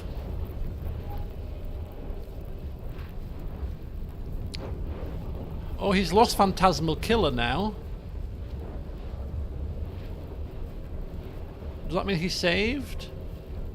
Or that Vulpus lost concentration, maybe? Oh. I'll have to read up a bit more about that spell. We can melee him with Divine Strike.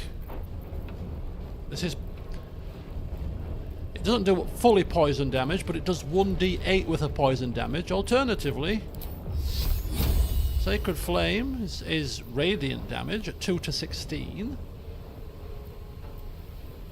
Guiding Bolt, although we're too close for that. Oh yeah, we've lost the spiritual weapon as well, I've realised. Use the dodge action, maybe.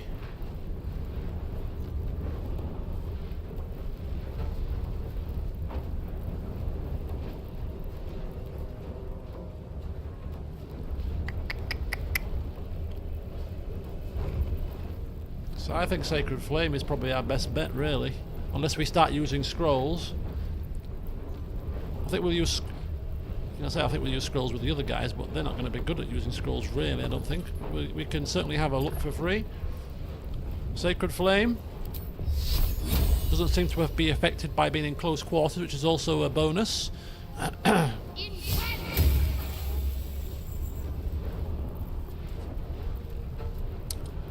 Okay. Right, Vulpus. Have we not got a scroll that can do some real big damage? Let's have a look.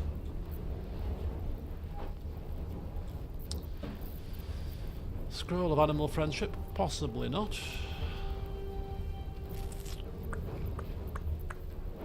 Burning Hands, Bone Chill. Detect Thoughts. Firebolt.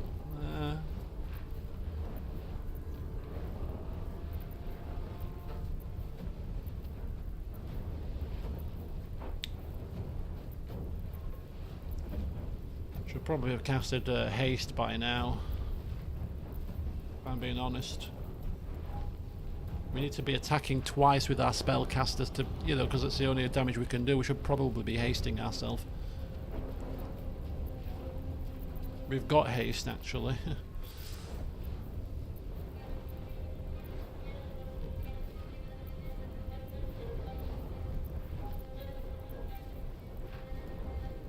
Grease. Because he's got that dex debuff.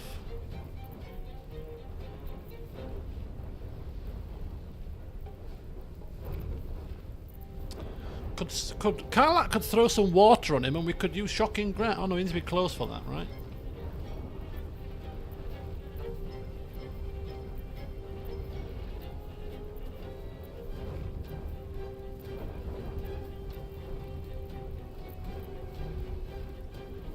Very rare. Bludgeoning damage.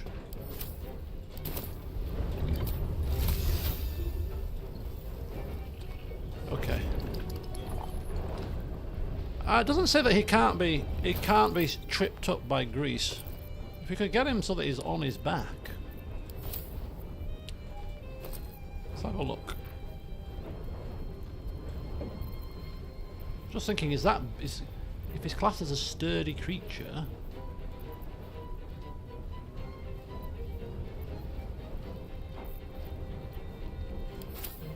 Carline's got the grease bottles. Gonna feel good.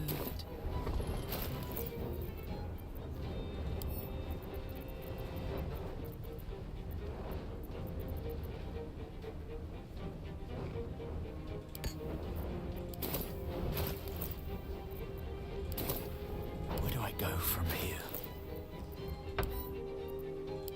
Does it tell you if he's going to be affected by it?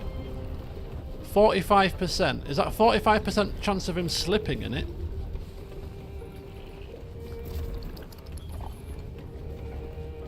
Do we have a scroll of it?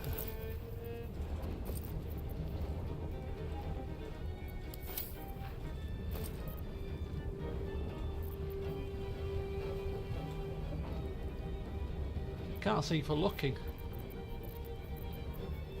Is that it there?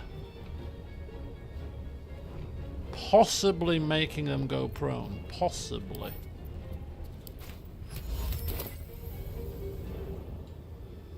Is it worth the risk? Is it worth the risk?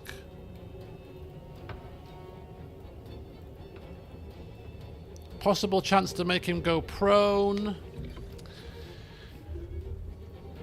Hasting ourselves or doing damage.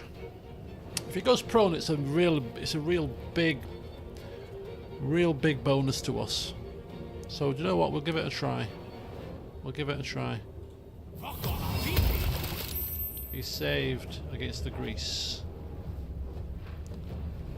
Of course he did.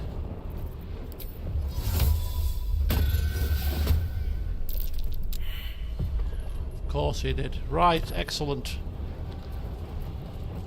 Never mind. So what's Carlac gonna do? She can't do much. She does have the ability to cast Avernus. Searing Smite. What?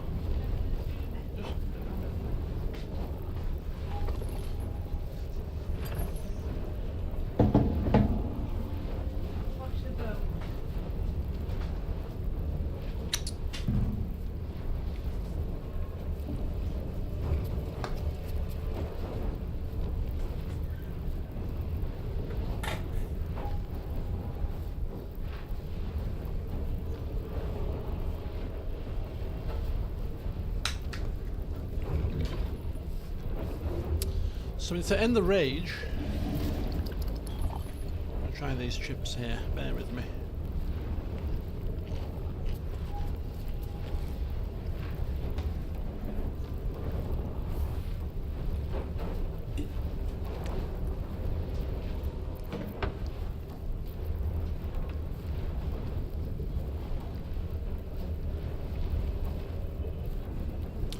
Extra fire damage and set your target on fire.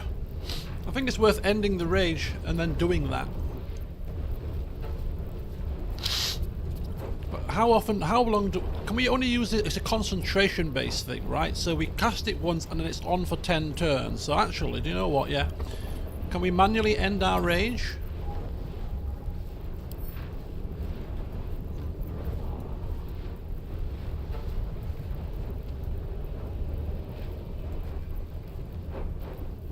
Is there a way to manually end our rage?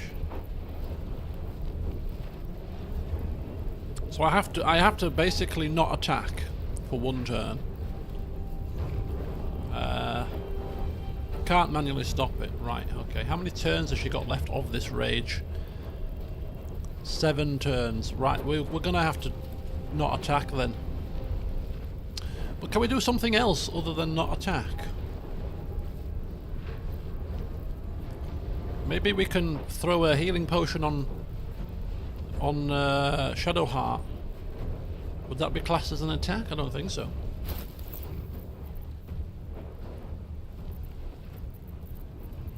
if we...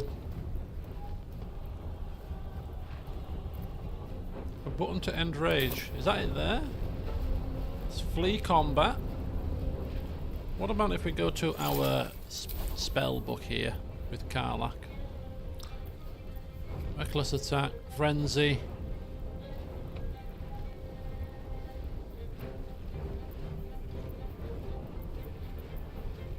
I don't think there is. Which kind of makes sense. If you go into a frenzy or a rage, you know, being able to end it at will, you know, you're almost like bloodlust has taken over you, kind of thing.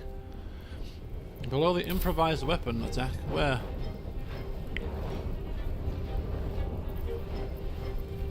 Where am I looking? Bull rush.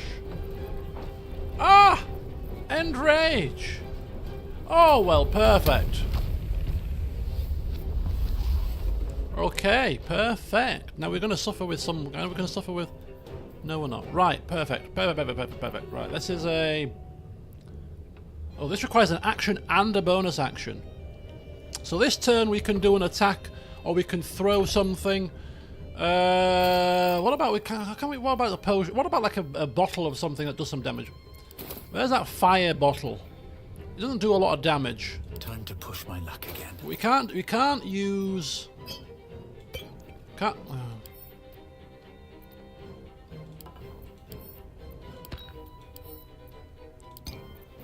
We can't... Oh, we could try a grease again. In fact, we throw a grease first, and then maybe throw a... Alchemist fire in the grease. Maybe for an added explode. I don't know. We'll try it. There's Karlach. I've got this. We'll try grease again. See if we can get him prone. One more time.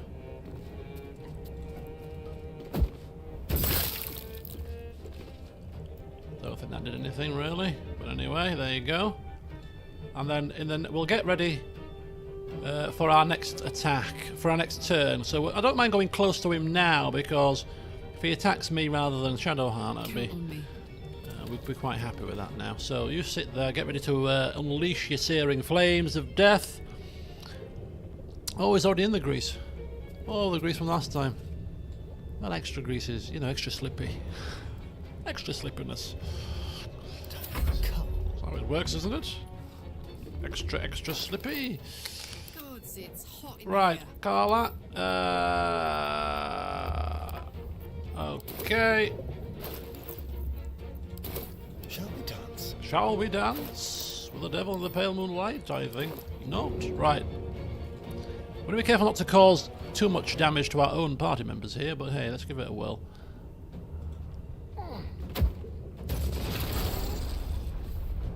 I think that did 4 damage to him. We did more damage to the furniture than to him. The furniture's knackered. Oh dear. Right, here we go. Here we go. Burning. Time to hit him with all I've got. Don't feel so good. He's blacked out. He's lost his numbness. He's blacked out. He has a -5 penalty to armor class. He's vulnerable to slashing, piercing, and all the rest of it. Oh, now it's time to cause holy grief. Unleash with all we've got. Shadowheart, it's your turn.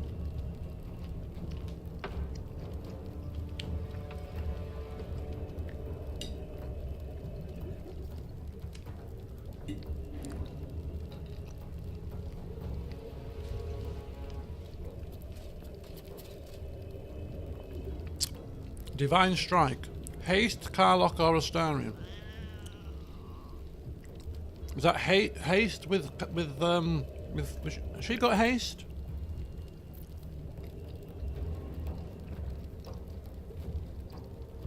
Can sip a potion. Divine Strike.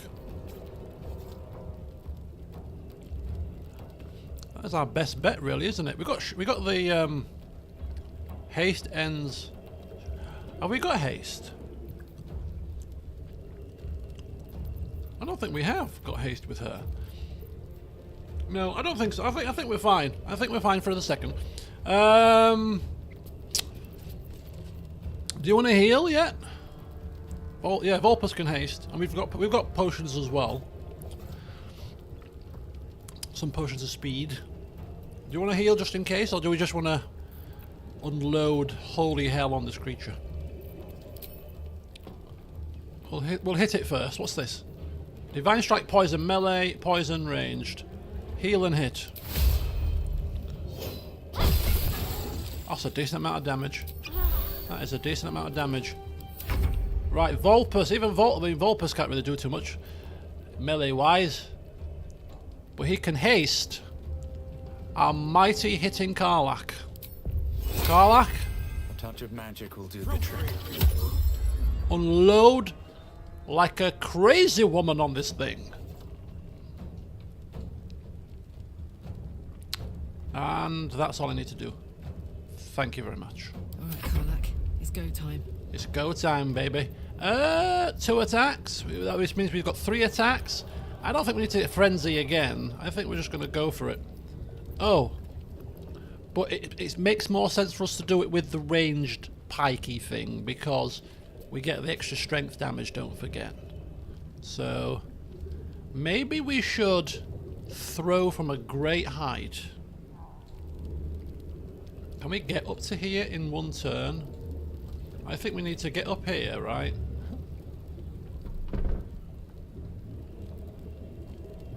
She can brace with the pike to do extra damage.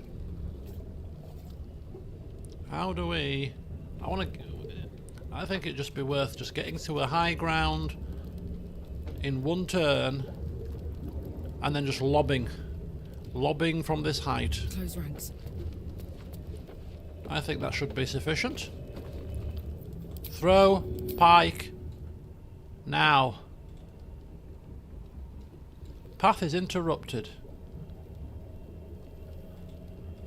Oh shit.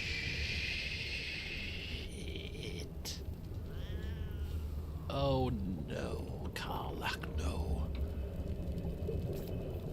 Oh no, what have I done? Right, we have to Misty Step. We've still got a bonus action, it's fine. It's fine. Why can't she throw from there? Oh no. My path is interrupted by what? By a pillar? Okay, it's fine. It's fine. We're not going to use our bonus action for anything anyway. So how about we stand here? Hopefully here is not going to be... not enough movement. Here. Hopefully there's not going to be a range issue now. If there is, I'm going to cry. Massively cry. Oh, God. Right, there we go. Even still, it's saying it's quite tight. There we go. That's it. Okay, it's quite a lot of damage. It's probably worth the faff.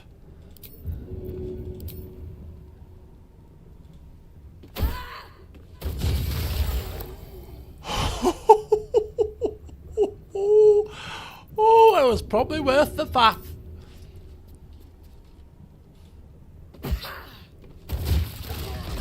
Pity we had to kill him. Seemed more lonely than cruel.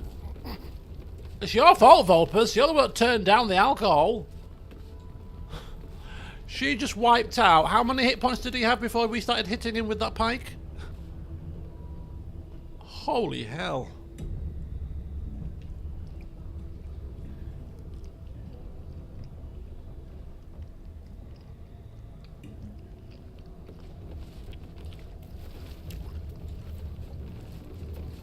Oh dear.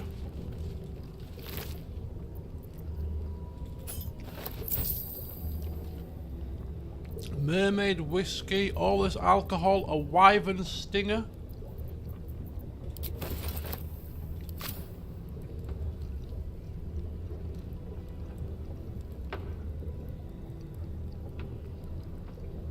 Did we get any XP from that? Does it tell you on here?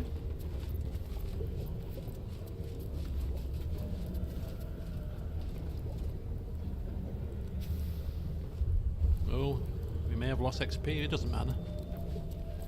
Doesn't matter. Oh, the fact of the matter is we have defeated him, of course. That is all that matters. We can loot this place in peace. What's in here? Now, we didn't mean to trigger that combat. We were looking for loot before it triggered.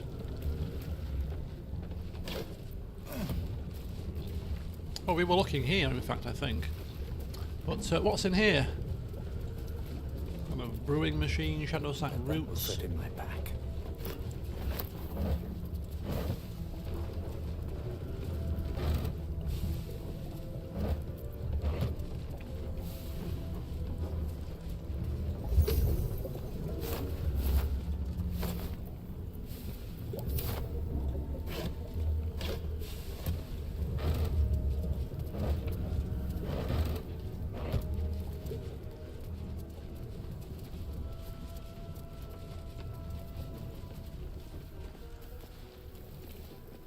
This part of the pub. Oh, a key.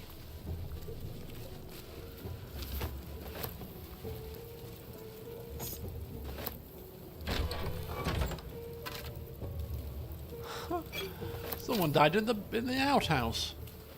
How lovely.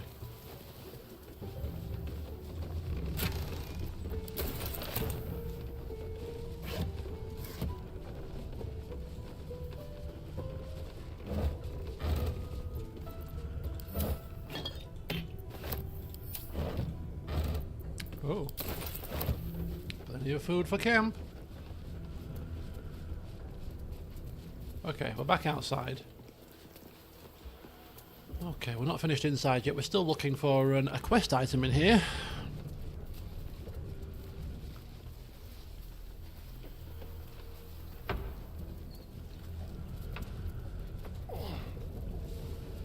I kind of feel a little bit bad for killing this creature now. That Vulpus has said it. Oh, you just look lonely.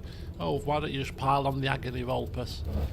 You know, as I said, it was your fault after all. Wasn't harming anybody, was he? He was just wanting to serve some drinks with his little undead friends. Something over there. What's this? Blighted barman. Rat bat. Loose planks. Madeline's ledger. The rat bat. What is this? Rat catcher. Oh, very good. Right, can we short rest? In fact, Madeline's ledger. Can we read this ledger? Oh, we can read this ledger. Hang on. Ban list, songs for sailors, soldiers. Tinker Tailor, soldier spy, drop the towel. Antidote to a Karlach. It's rubbish. What is the rat catcher? It looked at right. The words for attention of Justicia Netesha are written across the top of every page. This is an excerpt from the last page. Morning, day 15. Simon Nowak said Ketherick wouldn't hold on to Moonrise Towers for long at this rate. Evening, day 18. Imani Atakni claimed it was unfair that Thorms had the cushiest jobs. Night, day 22. Mark Jacobs, Benjamin Blanchett made jokes about the Thorns, especially Lord Ketherick, said he was a misery guts, a weeping nutsack, and discussed exactly how his wife would have liked it. I know that what Mark and Ben said was just plain awful, Lady Natasha, but they're some of my best friends. And I've never heard such talk out of them. They were upset over their wages being cut, and were the drunkest I'd ever seen by midnight. I know it looks bad, but hand over heart, you've never met two gents more devoted to Our Lady, I swear it. A different, more elegant script appears beneath it. Our Lady of Loss would be proud of you, Madeline.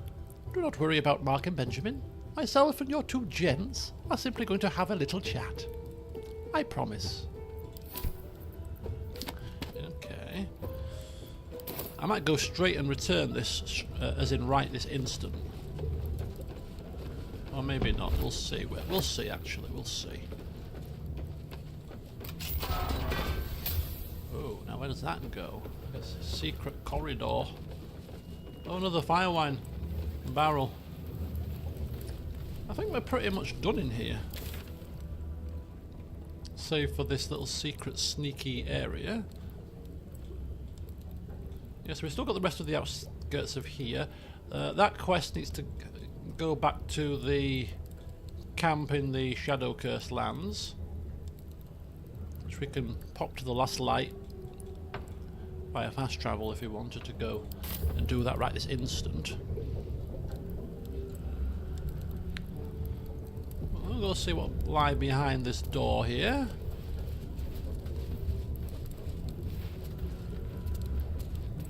I'm completely losing my bearings here.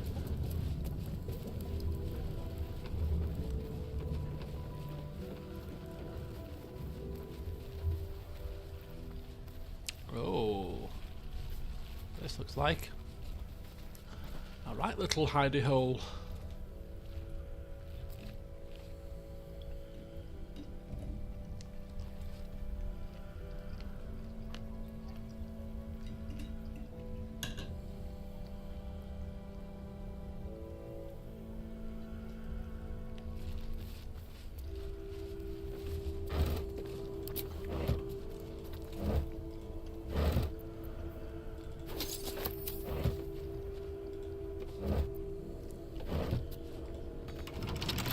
Trust no one.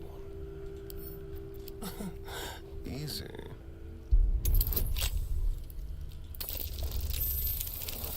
And so it is.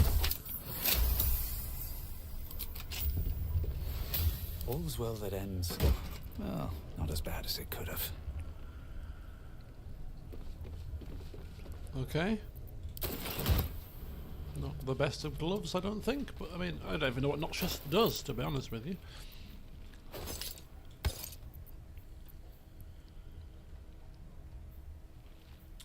Noxious fumes. 1 to 4 acid damage.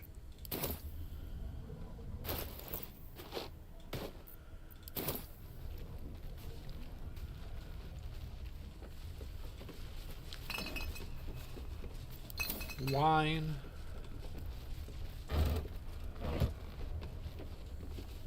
Okay, research notes, dagger root.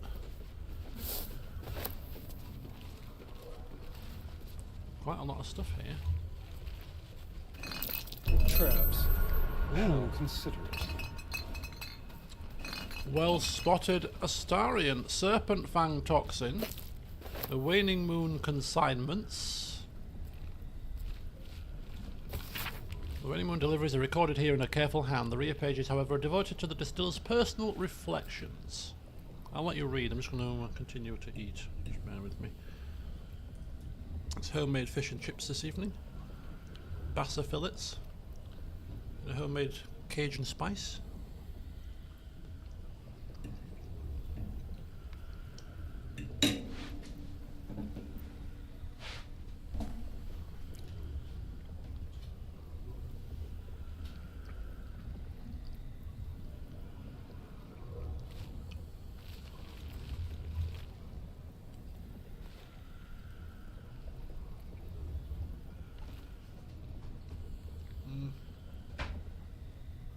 I have no drink.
Immortality.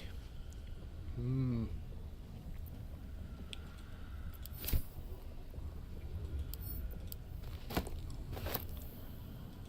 And so it is true, as far as we can tell at the moment.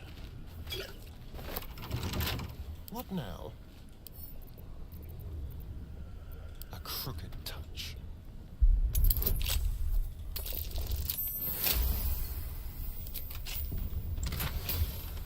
Punch drunk bastard. While you are drunk, you have advantage on attack rolls. On serpent venom toxin. Okay. No one back home will ever believe this. Is that blood? No, never mind.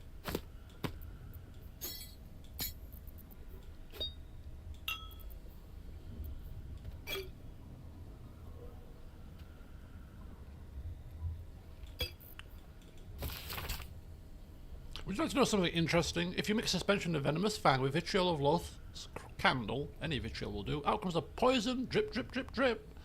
When in doubt with alchemy, when in need of ecstasy, when my throat clicks with scream, drip, drip, drip is what I dream. It did not work, the platinum scale plan did not work, and I hurt so badly. Oh. It has given me a recipe though. Oh, very strange. Right.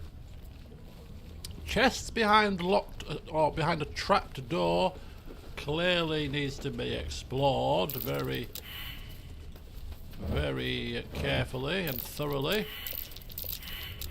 We all failed a survival check. Absolutely useless, a lot of you. Don't touch me.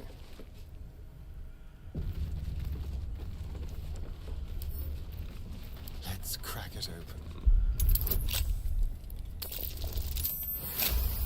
That's the door unlocked. Wasn't there a trap on it? Oh, look at that. He's doing it in his sleep. He's a starring, isn't he? Right, Can't give up now. in you go, our esteemed leader. I thank you kindly.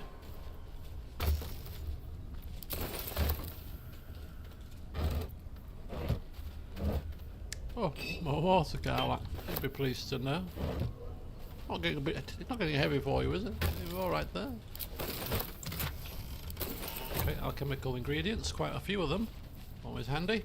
Right, research notes. Here we go. This could be quite interesting. Ooh, cutscene even. Research notes. They describe a powerful venom extracted from a rare purple worm. Distiller Thizabald Thorm sought to create a fatal poison using the worm's gullet. He procured several parts of a worm gullet, but rinsed one in error. The poison he brewed was noxious, but not fatal. Thizabald devoted months to formulating a deadly poison with the remaining ingredients, without success. After exhaustive experimentation, he was able to make a near-deadly extract from the glands. But to complete his poison, Thizabald required one last ingredient, the petals of a corpse rose. The book's index reveals corpse roses may grow near tombs, mausoleums, and particularly redolent cadavers. Thizabald enlisted a courier from Baldur's Gate to obtain corpse rose petals and other ingredients and deliver them to a covert location. Unfortunately, a deep purple stain darkens the final page, obscuring the parcel's destination. Is this our key to, I don't know, weaken him Ketheric Thorn, perhaps? Focus, Vulpus, focus.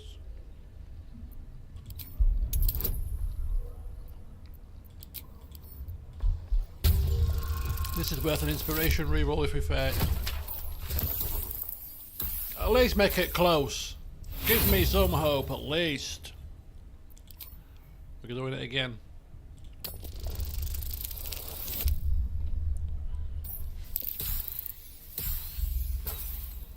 This feels like it's quite important, so we're going to try it one more time.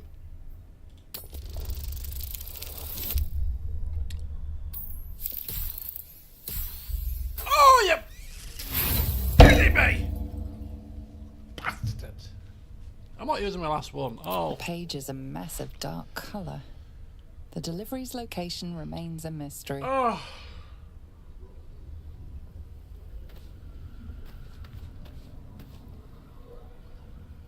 Take the book. When I get more inspiration, I will reread it. I don't believe it. See you later, Ollie. I know, the guidance, all we needed was a 2. There was a 75% chance at that point of success. We could only fail if we rolled a 1. Oh, and we rolled a 1. I can't believe it. Well, I can believe it, actually. It's a kind of luck that follows me around like a bad smell. Although, to be fair, I think our rolls in this game have been not too bad in the grand scheme of things. Pathfinder was horrendously bad, especially in the early stages.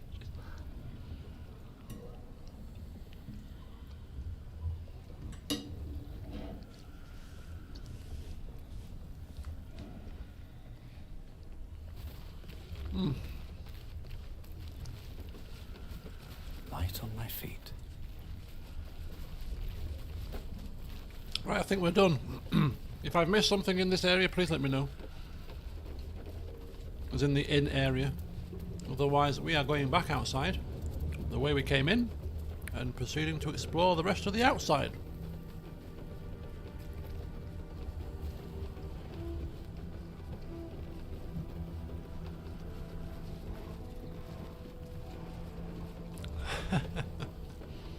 No dice rolls in Cyberpunk. You found the ledger. Guess you're not so useless. Get back to Master, on the double! Excuse me? And who the hell might you be? Did we not go in here? There was a... oh. Another key. More racks of alcohol.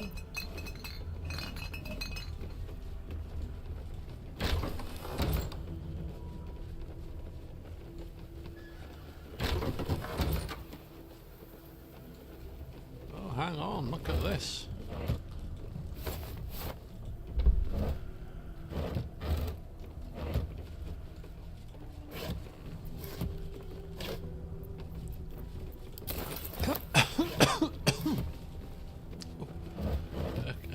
Cajun pepper. Cayenne pepper, rather. I'm going down the wrong hole.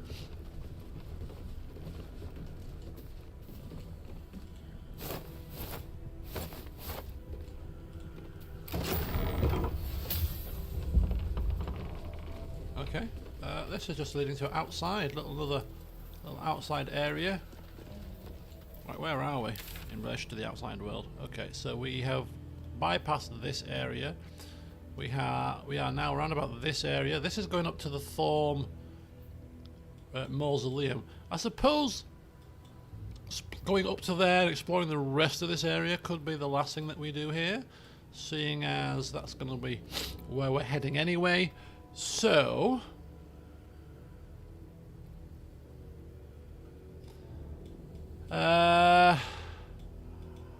oops, we'll go and give this ledger back.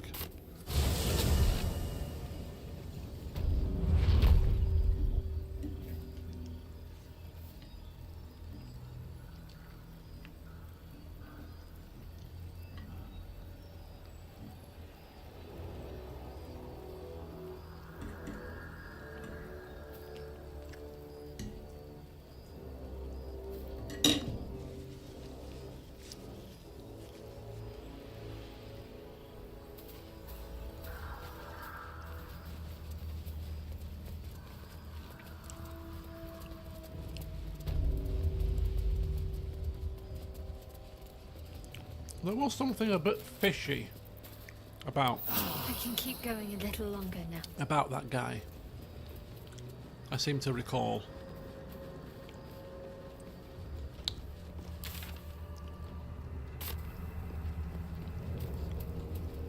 But hey, We shall soon find out. We give him this ledger, he's probably going to go into a bout of ecstasy or something.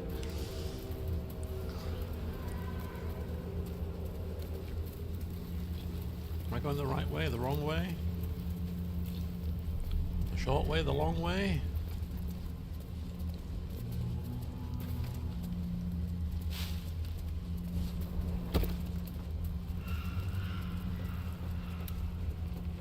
Aha.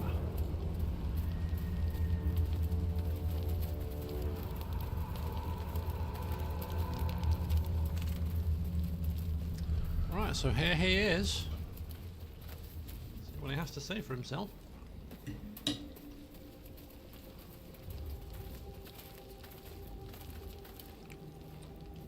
Burden of time aura.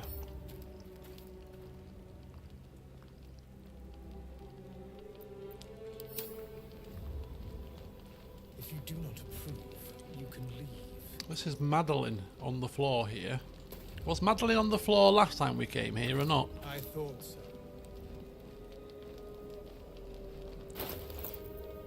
Madeline's ledger.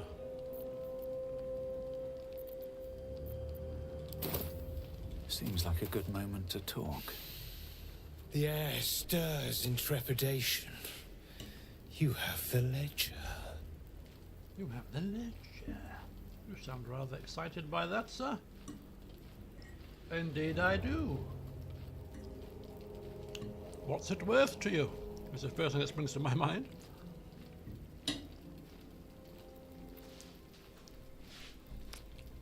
Okay, tell me why you want it. To punish a murderer. If that is not enough, leave. I have no time for those lacking commitment.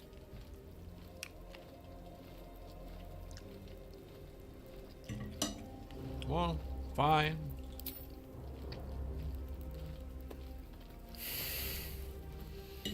We have it. Her lies, her guilt. Madeline reported her friends to a dark justiciar and fled when they were butchered. Well, she flees no more. I will be the conduit for Madeline's spirit. I will force her to face trial, and you will be the judge. Make her beg. Make her suffer. No. It's not my style.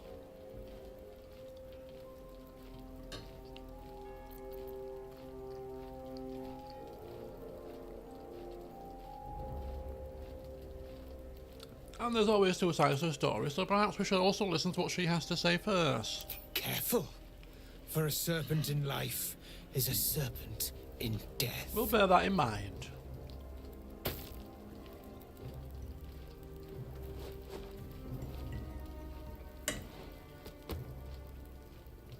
Witness.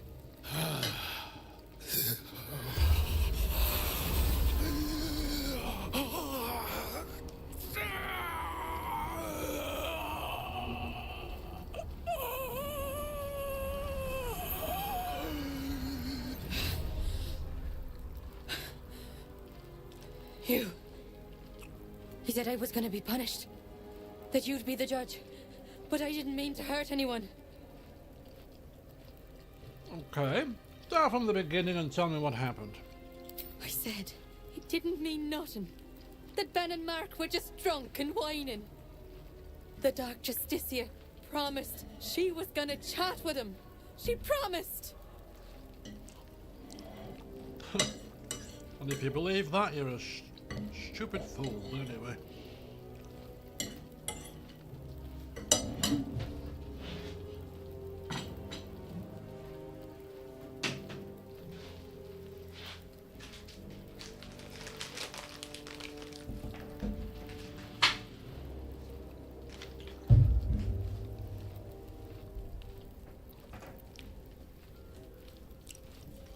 But if it was simply drunk complaining, why did you feel the need to have to report them?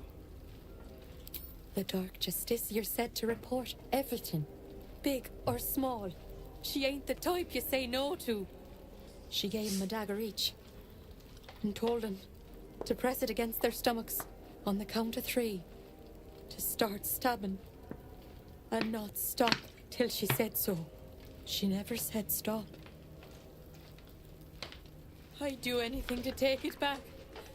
Anything. Oh dear.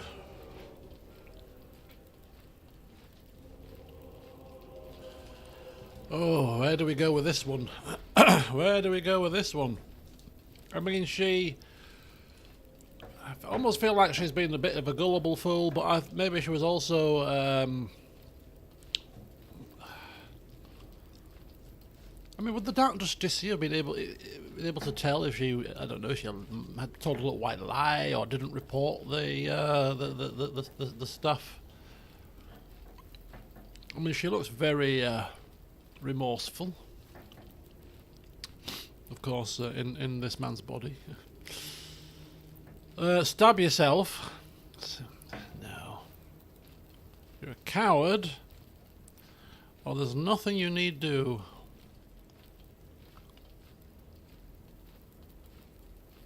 Yeah. Ultimately, I think she was manipulated, wasn't she, bless her? You know what? No. This fella's not going to like this outcome, I can tell you. But I think she's just as much a victim as the poor 2 suckers that were stabbed to death by this Dark Justicia. So yeah, we'll spare you any punishment here. And if she spun us a yarn, well, more fool Vulpus. Can be a bit naive at times. Don't roll another 1. What I did was wrong. And I won't ever forgive myself. Oh? But hearing that just one person doesn't hate me, that one person forgives me, makes the load so much lighter. Thank you. And off she goes.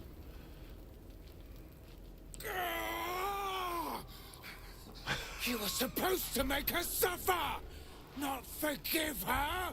Listen to me. What happened wasn't her fault. Manipulated. Tricked, you might say. She suffered in death long enough. She deserved forgiveness, if you ask me. That doesn't matter. I seek the guilty, the tormented, the anguished. You have crossed me. Oh dear. And for that, I end your pathetic life. Okay. A Gloom Weaver. We got inspiration for that.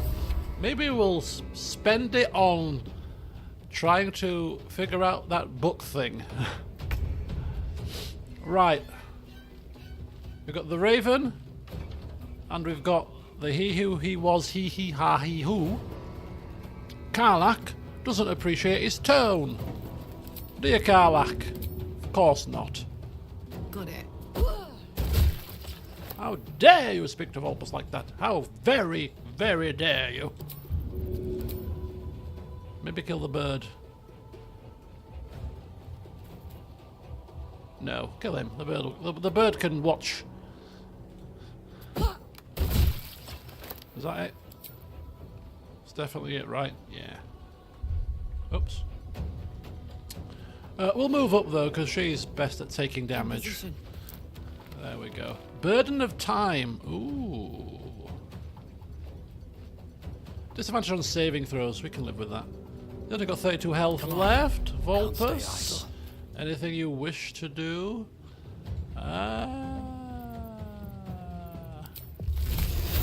Cantrip, 75%. Maybe Vulpus can kill the bird. Yeah. Goodbye, birdie. Maybe. Oh, 14. Not quite. Don't waste a step. Shall we cut and run? Here we go. With pleasure. Oof.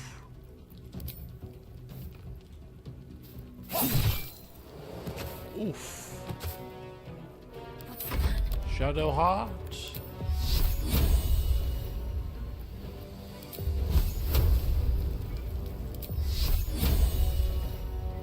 Level 1? Why not? Ah. No time to rest. Hello! The music plays, the victory song plays, and the hands are on the hips.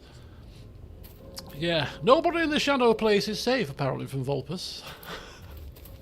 Look, we were trying to do a good deed. We knew he wasn't going to like it, but hey. Return at once. I'm exhausted.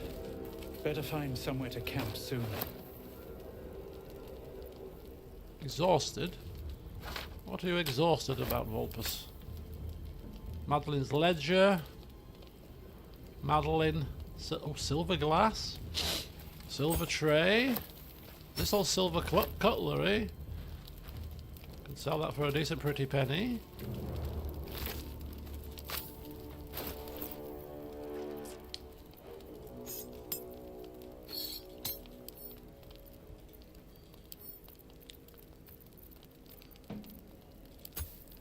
Right, what's this return at once? He who was, what ails thy mind? The queen was clear, a full retreat to the Shadowfell with all due haste. You beheld the fate of lover's whisper. After a 10-day in the darkness, she knew not her name. These lands are rich in tragedy and memory, but our minds are vulnerable to the malignant curse. Lover's whisper strangled her own raven this morn. Her raven. The queen was incensed at the loss of her child and struck Lover's whisper down, as was her right. Return at once, or I will be forced to report your desertion. Of thine will. The queen. These boots have seen everything. Well, nearly everything. Let's see if we can still talk to Madeline one last time.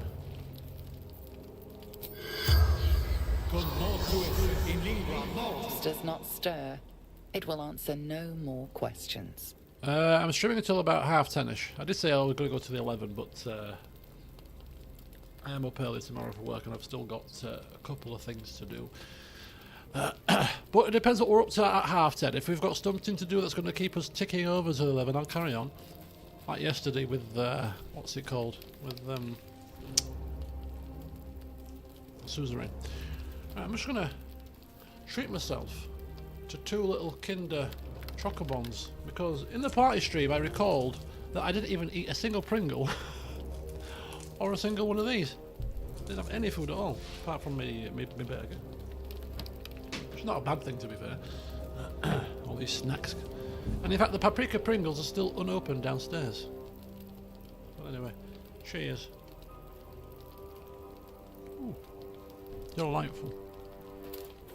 This is the only sweet thing I've had all day. I'm back on my regime now until I go on holiday on the 19th of May. So I've had a really healthy day. I had an omelette for breakfast. I had chicken breast and salad in a wholemeal pita for lunch. Lightly pan-fried fish, white bassa fish with mushy peas and just a very small handful of air-fried chips. 2 of these and a cup of tea before bed. And of course I exercised at lunchtime with my calisthenics, can't say it. So day 1 has gone very well.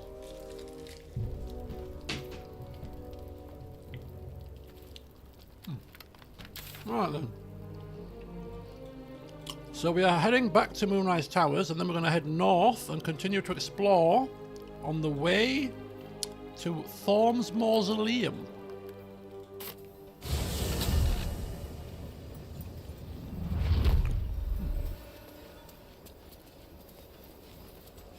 The wrong way.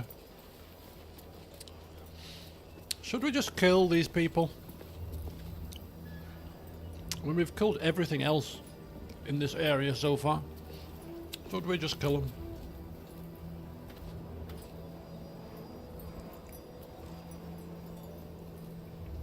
Make our life a lot easier when it comes to passing through this area.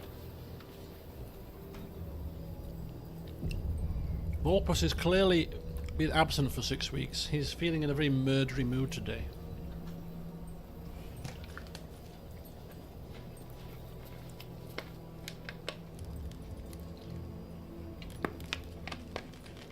Right.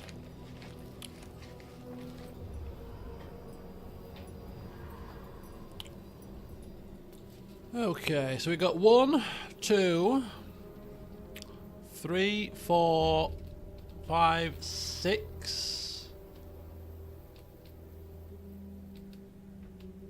I've got 6 of them.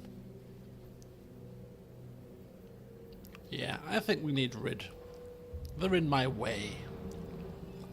They're in our way. Team, let's get to dealing with these things.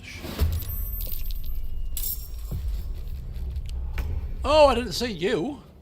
Oh, and a spider. Oh, you're a spider woman. Oh, oh, hello there, spider woman. Oh, how are you doing? Didn't notice you there. I thought you were all just little minions. I didn't notice a boss type thing, but you've only got 97 health, so we should be fine. So this is level 6. Shadow Cursed Undead.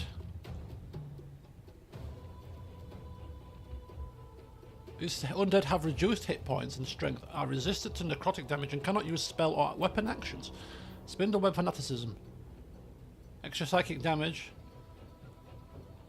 Temporarily hostile. And you can flee from it. Got some sting. Disadvantaged in sunlight. I think we just got to smack it one, haven't we? Karlach gets a go very shortly. Right then. We're going to be long resting pretty soon. Haste is level 3, right? Quite like hasting Karlach because she does so much damage.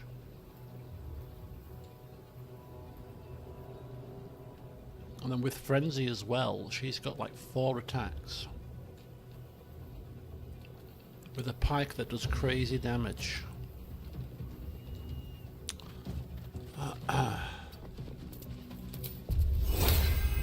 I've taught myself into it.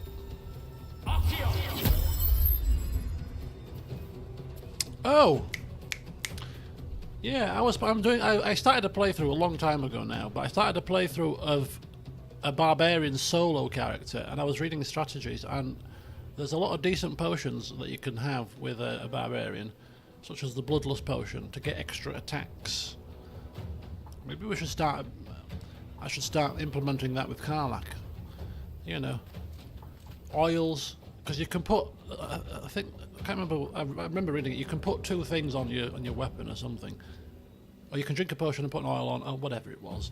But basically, if you get the build right, you know, as a solo barbarian, you can do like 4, 5, 6 attacks a round. It's like, oh, really? I'm sure Karlach will be very happy. Right, let's put a cat down. They all failed to notice that this is a fake cat.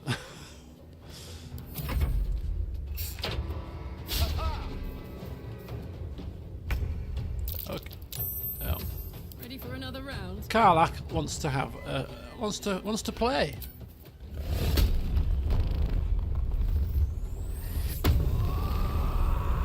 Karlach wants to play. Don't leave her out of all your fun and games. Handy. 70 hit points.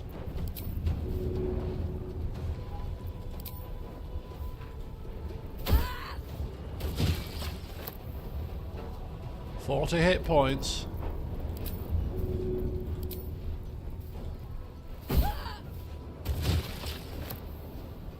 $13 hit points. Can you do another attack? Oh, she can! Oh, flippin' hell! Goodbye, spidery creature. Well done, Karlach. I think she's now quite tired. Find a route. Come here. Talk to me. Right, Shadowheart, it's your turn. If anybody wants to have a play around, feel free. Karlach throw it's a very strong asset, especially with Tavern Brawler feat.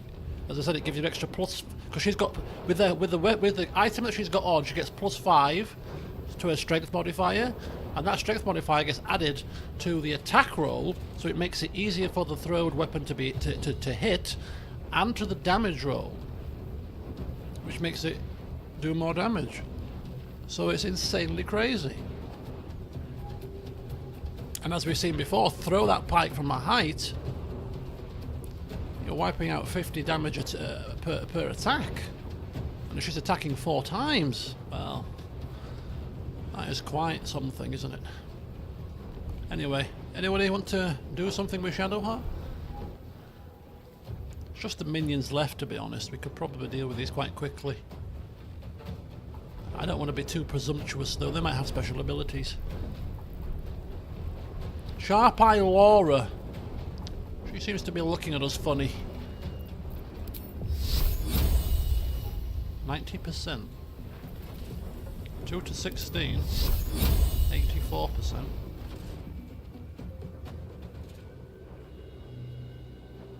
What's that? Oh, a barricade. I don't think that barricade is blocking anything, is it? Right. Okay. Well, I think cantrips are fine. Unless they do 2 damage, and then maybe they're not quite so fine. But we'll cope. As soon as Karlach gets another turn, all these creatures are dying pretty swiftly. Right, Astarion is also pretty good when it comes to combat, of course, because he gets the extra... he gets the guaranteed critical hit because of the ring that we've got on, which gives him advantage on attack rolls, sacrificing disadvantage on saving throws. But for him it's perfect because he relies on advantage to stab things for a lot of damage. I mean, between him and Karlach, it's insane when it comes to physical damage. Unless you face something that's resistant to physical damage like the last creature, then we're going to be struggling a bit. Have to think outside the box a little. Come on, creatures, line up! Roll up, roll up! Come and get your beating. Oh, that's a path! Right, cantrips only now. So, even Vulpus is doing a decent amount of damage. That was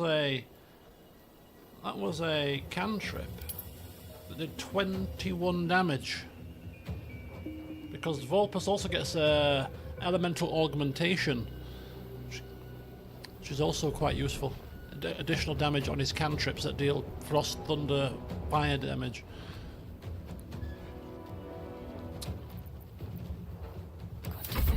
Got to focus. Right, should we try this again? Bloody hell. It's fine. Karlach's here to save the day. 1, 2. Smack.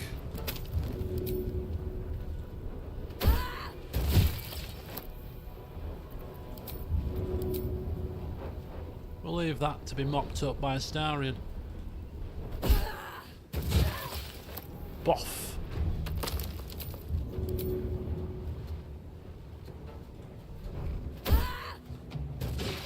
Bash.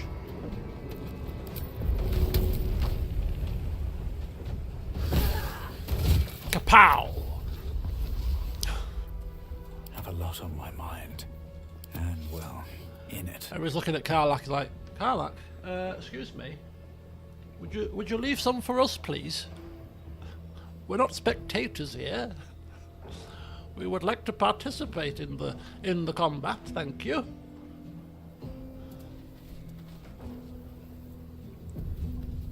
So sorry, she said. Got a bit carried away.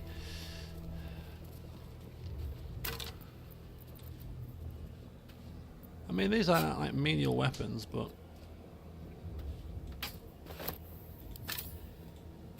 so, oh, I suppose they all sell for something.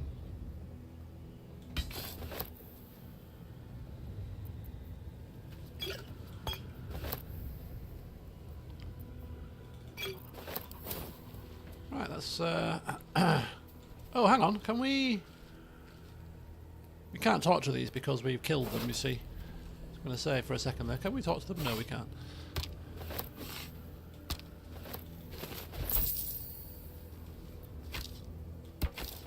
Suppose we'll collect them until she's overburdened. And then we'll send them to camp. Thermo-arcanic gloves. Whenever you deal fire damage, you gain 2 turns of heat. I don't think we do. There is work to do. Can't afford to stay idle. That's the wrong person. You don't take the equipment, Shadowheart. You take the weapons. The rat bat goes in there. They go over there. The rat bat. What a name. Making me sweat. Okay.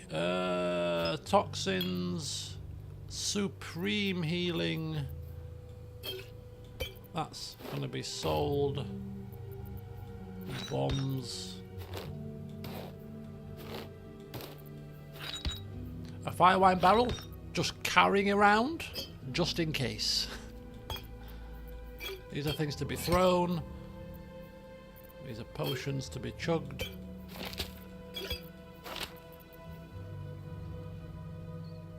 Don't know why you've got that one. Should be Vulpus's. Right.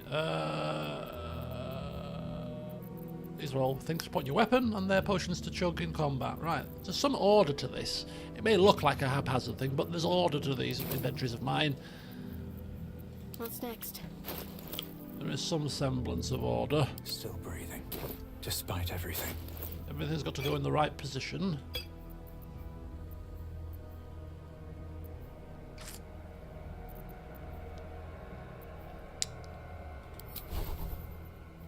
Two inspiration points. Do we use an inspiration point on trying to get the location out of that book again? Can we do it? Can we do it again? Still alive. Or we missed the opportunity? So that's progress. No, we can do it again. You set your eyes on the various formulas and copious notes. The poison described within requires corpse rose petals. The distiller ordered a packet of them, but a dark purple stone makes the delivery destination hard to make out. We had one chance to do it. Bugger! Oh, a sword. Cruel Sting. Is it a short sword or a long? It's a long sword. Sting the Helpless. A drow elf wielding this weapon deals an additional 1 to 4 poison damage against restrained targets. It's quite a situational weapon, isn't it?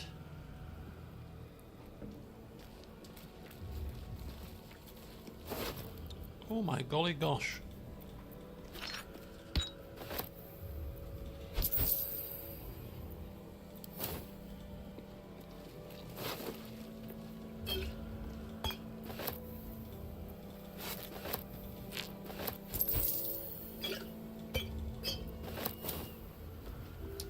It's quite worth killing these poor people.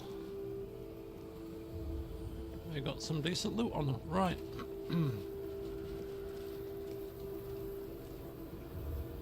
No traps, please.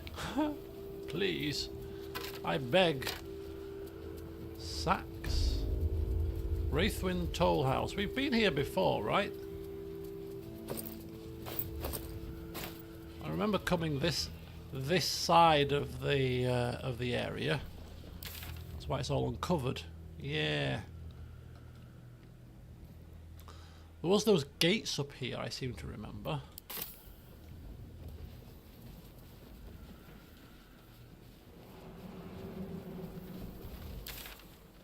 The Masons Guild, we've been in there too.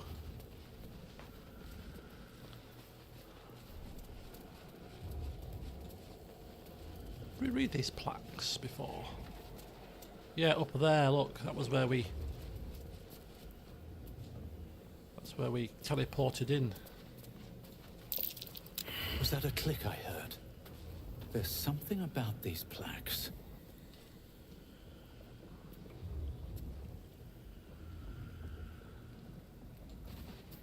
Fall. Something over there.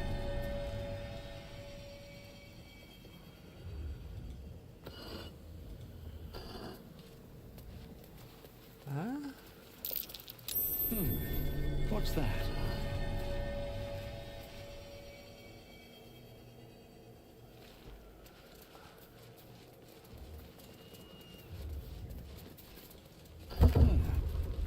What was that? I've opened something. That might be worth a look. Have I opened something? What have I opened?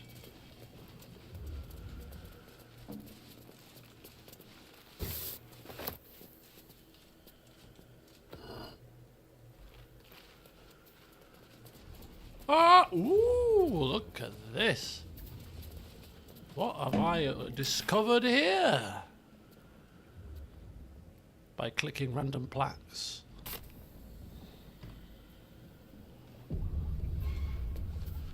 The curse has no effect here. What is this place?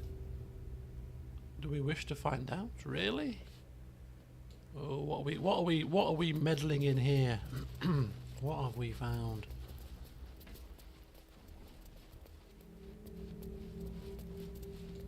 More plaques. Watch your step, people. Watch your step. Plaques there. Plaques here. A vase.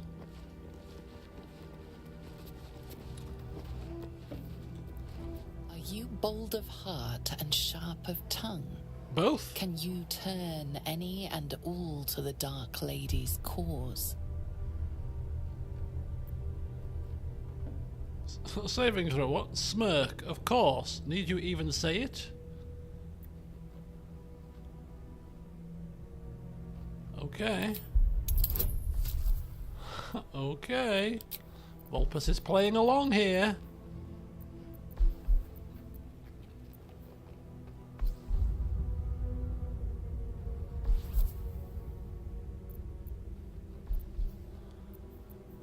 Did a 14. Got a 1 bonus so far.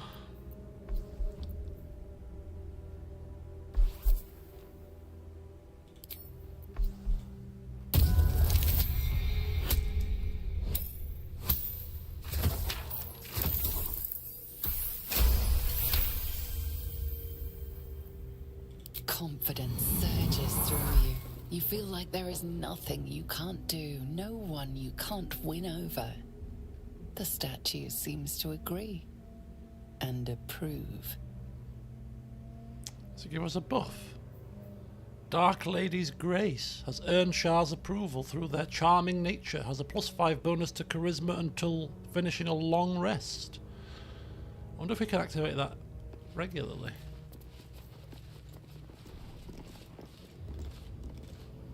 Do you think yourself wise enough to be granted Shar's blessing? Ah, I'm Vulpus Glitterbrands, you a more sage person you would never find walking this place.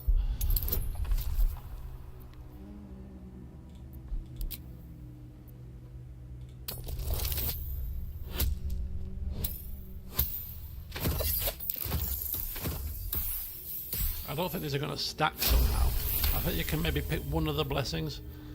A warm swell rises through you. Acceptance.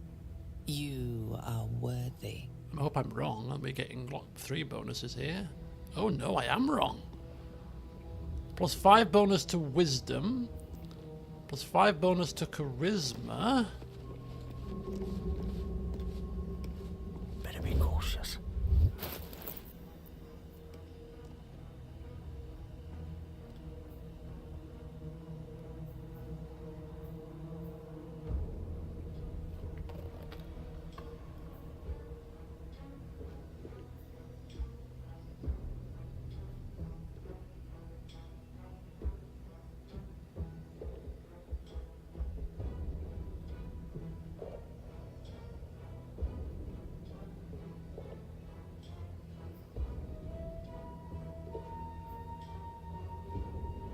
Yeah, so it's to the actual stat.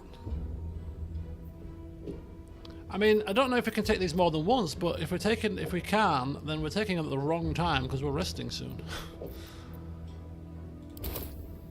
But nonetheless, we're here now. Do you accept Shar's test of your intellect? Oh God, can you imagine? We're going to be on 26 intelligence here. Like super genius levels of intelligence.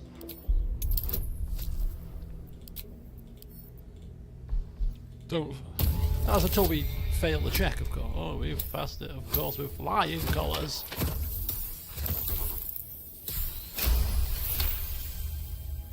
You feel a small pulse of energy race up your spine, and a strange sensation of acceptance. Holy flipping cow. Holy flipping cow. +5 to intelligence. 26 intelligence.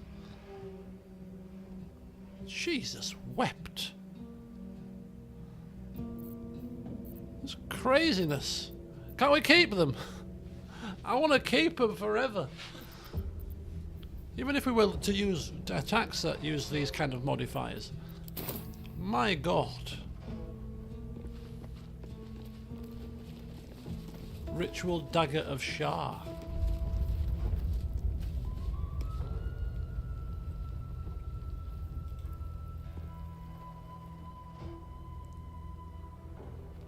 An altar to Shar. It appears to seek prey and a blood offering. Your blood.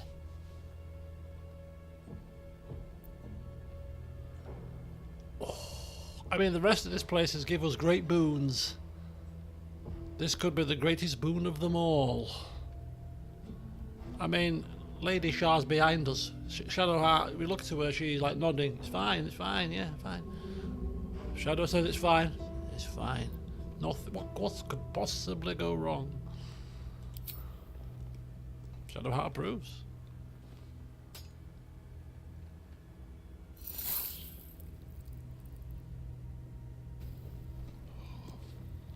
Scroll of Blight, Scroll of Revivify, Scroll of whatever, potions. I will leave the dagger there though. Just in case other people want to slit their arms and hands for great boons. You know what I mean? Dagger can stay there. Right, carry on. Any more plaques? No? It's a shame. It's crazy. Look how many... It's craziness. +5 to what? Charisma, intelligence and wisdom. Yes, it's temporary. We will try coming back here after we've long rested, just in case we can refresh them. Maybe...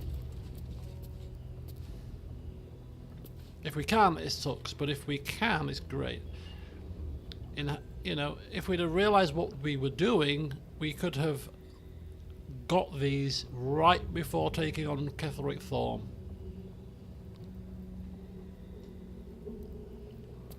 It is what it is now, of course, but we will try coming back here just in case we can refresh ourselves of those bonuses.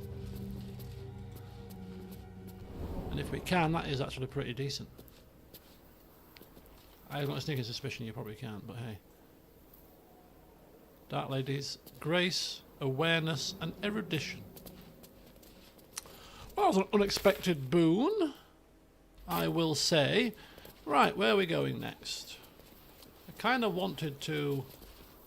Lost my bearings now because we've kind of... I need to go north. Where's north? I wanted to go to those to that gate that we found last time.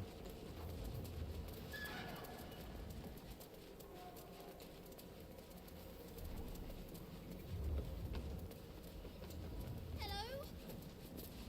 Potts, Yeah, this is it. This is the area. are you out there? Please, please, beautiful. Now we are better placed to deal with this situation.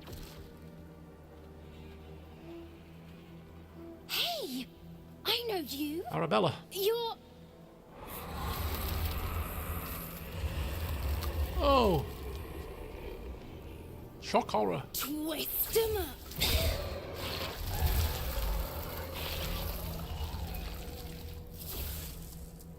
Ah. Isn't that Arabella? The little girl Corgan nearly killed. Sorry. It knocks the wind right out of me. Where is she? Yes, and no wonder. You can hurt yourself with magic that wild. I don't think so. I'm good. Where is she? Well, kinda good. That druid idol I took? It changed me. I can do all sorts of stuff now, not just the vines. I think real hard and say some loud words and then it happens. Mostly.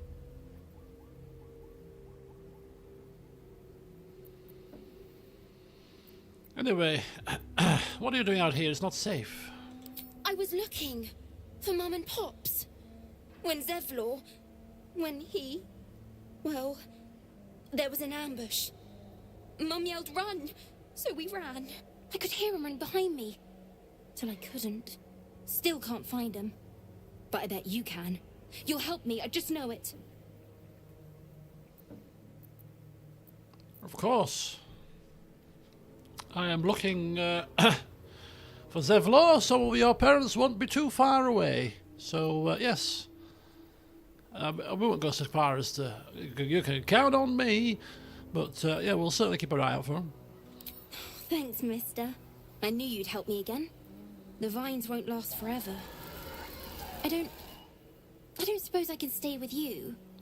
Just till you find Mum and Pops. I won't be any trouble, I swear it. Of course. I have a camp not too far from here. Oh, thanks. You're the best. So you send Mum and Pops there. I'll be waiting, hero man. Cool. Oh, she's there she is now, look. Let's follow and see which way she's going. Black oleander.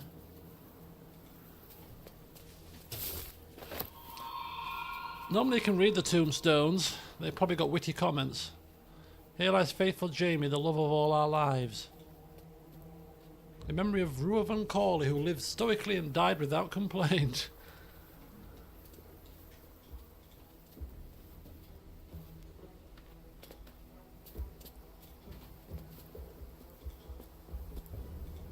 They don't all have words on, apparently. Okay, carry on. Where are we? Oh, this is going towards the mausoleum. Oh, we don't want to go this way just yet. No, of course we don't. Are you having a laugh? So that's the way to get to Thorm's mausoleum. Anyway, so we've got Arabella, who could have died, don't forget, if we had let Korga carry out what she wanted. But we saved Arabella, so here she is now. So again, another one of those interesting kind of situations where things develop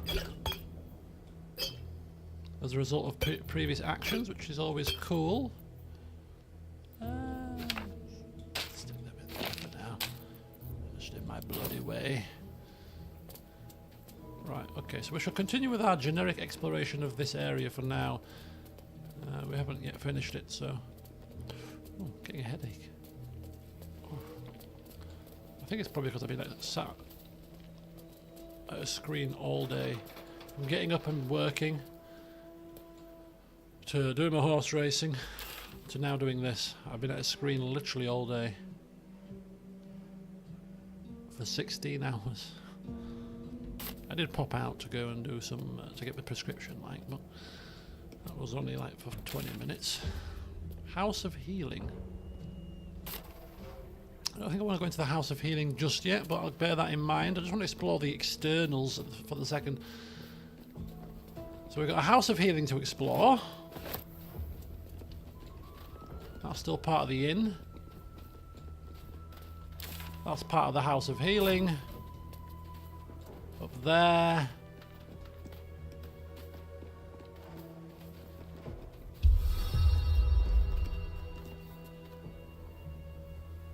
Githyanki are lurking nearby.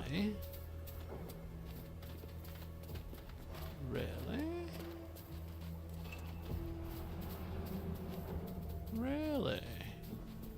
Maybe we should bring Lizelle with us, eh?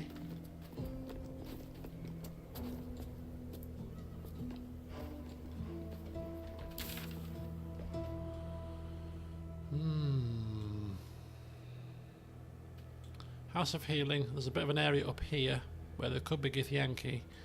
This is probably coming towards, I say towards the end of the map, but there's some gates here that seem to suggest that the area might extend a little bit further even. This is a rather large map.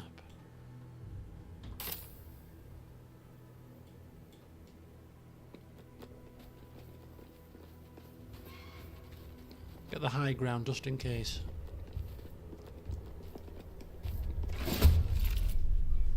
Oh, God.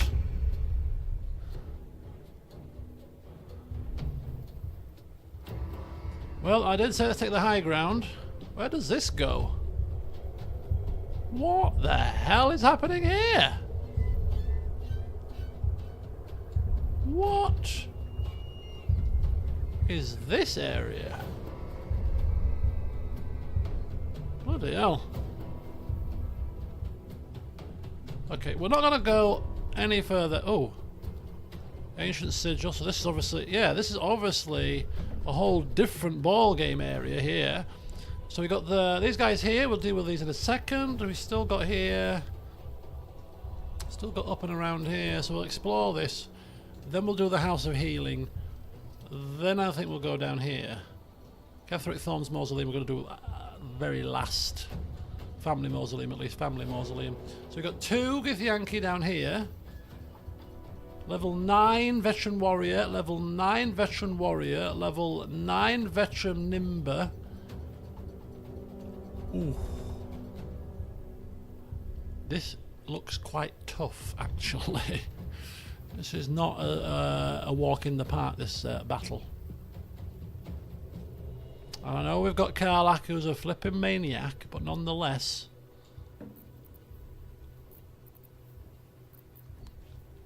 This looks challenging. Right, okay. I've not got much left to fight with here. A hold person's level 2. 80%, 65.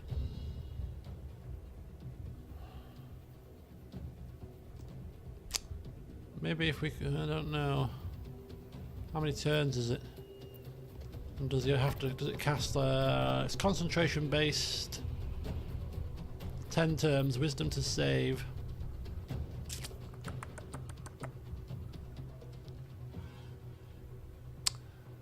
What do they have? What do they have?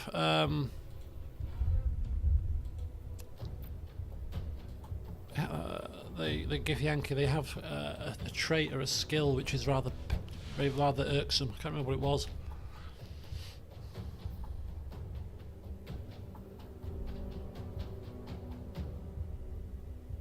Oh, I have advantage in next attack roll. Okay, that's cool. Right.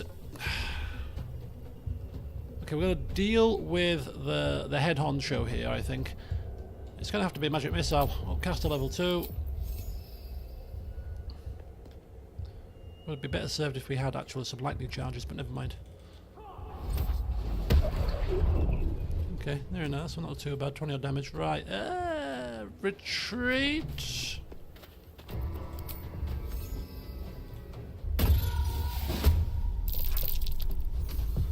Okay.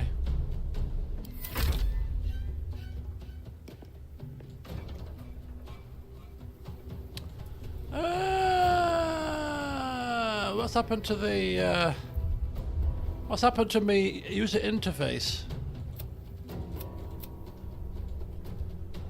It's almost like that we should be getting a cutscene here.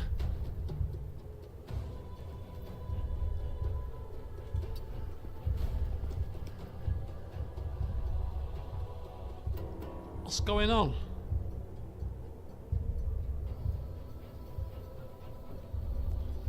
Arabella had a glitch just not so long ago, and now this is happening. I wonder if we should probably reload our game.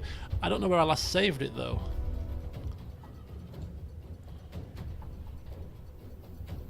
And if I have to replay all of that battle that we've just done, I'm going to end the session because I hate replaying things. And it's 10 past 10. I could just stab. I could just stab and see what stabbing does.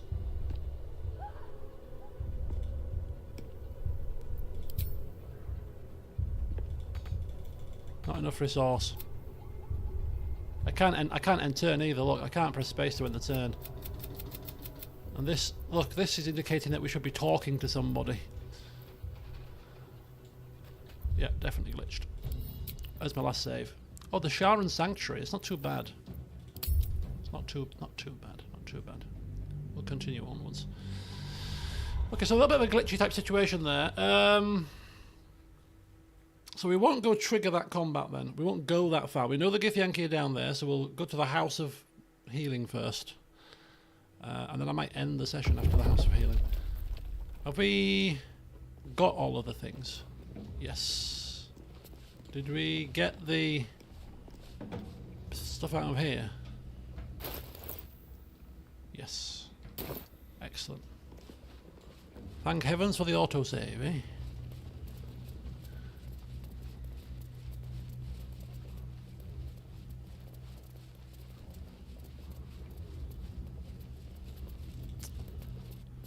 So we'll have to do the whole Arabella thing again, which is not a problem. Go say hello to Arabella.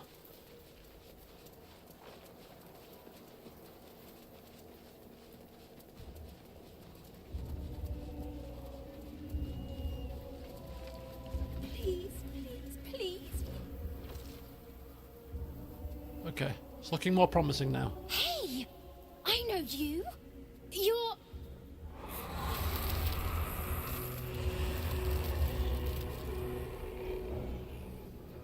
Twist 'em up.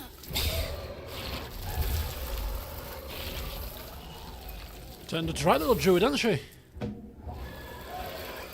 Entangle. Arabella, the little girl Corgan nearly killed. It's turned into a druid. Sorry. It knocks the wind right out of me. Okay, so we'll pick exactly the same. I don't think so. That druid I'd like, I line. think real hard and say some loud words and then it happens. Mostly. I was well, I could hear him running behind. Still can't find him. But I bet you can. Thanks, the vine. Just till you find Mum and Pop. So you... And then she opens the gates and off she pops. Right.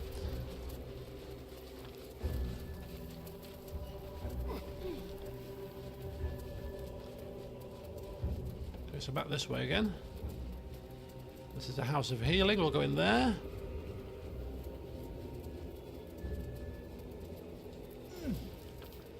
House of Healing. Not the House of Horrors, which is a positive sign. Looks like a hospital. Or a healer's house, anyway. Let's go inside, shall we? There could be some useful potions inside. Or another one of those Thorn family members. Here to see the doctor? Oh no. Are we poorly? Oh yeah. Are we desperately poorly? Oh god. Oh, not so well. But well enough to wait. Join the line, and you will be seen. Thank you. I'll get in line. Be patient. Be well. We'll play along this time. Volpus, play along this time, yeah? Dr. Thorm. If he wants to do something, just let him crack on. Right, where are we?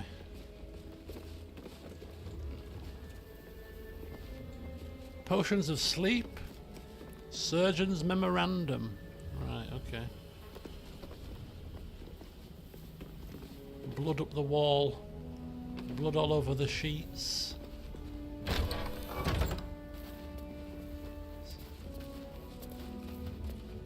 Little side door.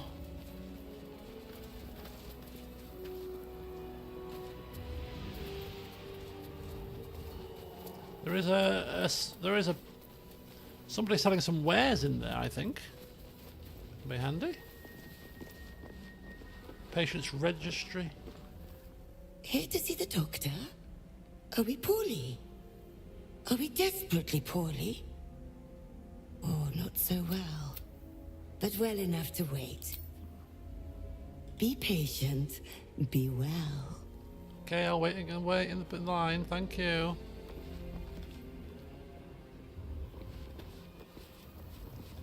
Do we have to...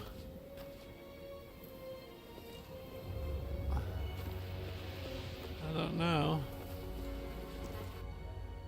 You're not sick. Not sick at all. Wait in line. Oh, not so well. But well enough to wait. Join the line, and you will be seen. Okay, I need to see the doctor right now. I'm seriously ill. Yes, yes, but all must wait. The doctor's hands are full. Join the line. You will be seen.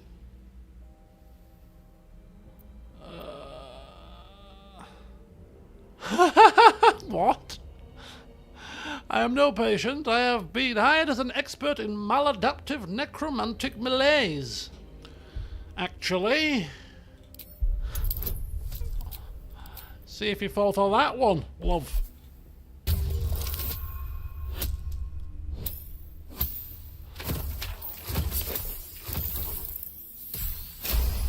So I must see the doctor to share my practice. Oh, an answer to our prayers. Yes.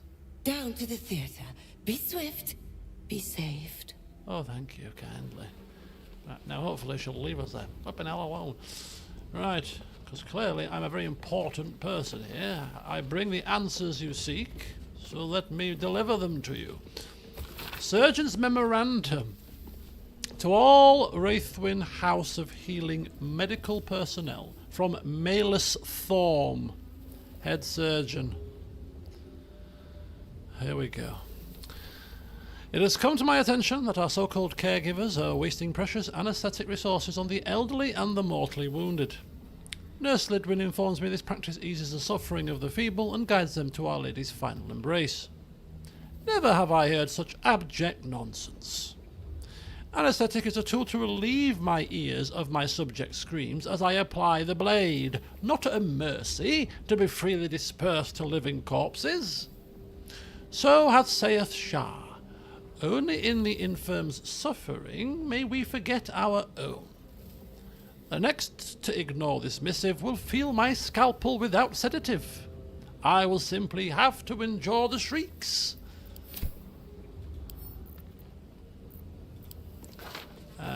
This surgeon sounds like another good one.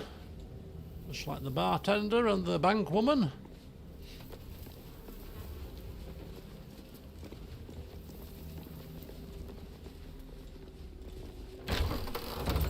Is this the surgery? I don't want to go to the surgery just yet. Mind you, she said downstairs, doesn't she? Downstairs, she said. Dead bodies strewn across the floor. Silver tray. I'm not going to loot everything here. Just the important looking things.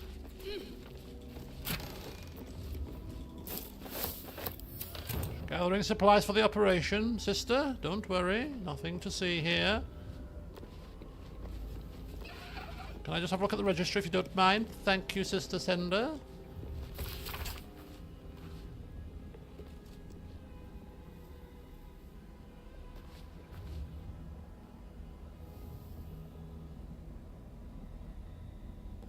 Turning away any other people other than Jack Justicius, which I suppose is fair enough if that's your allegiance.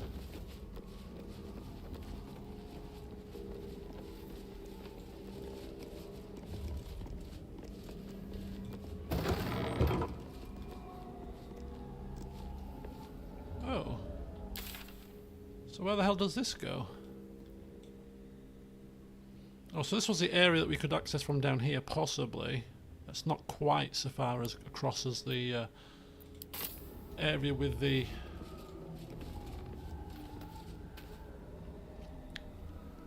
with the what do you call them in them? The Githyanki. Couldn't get my words out there.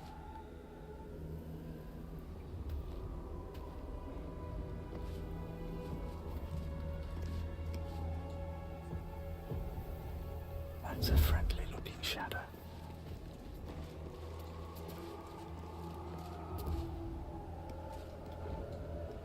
What are they looking at or guarding? Kind of feel like we need to deal with those people.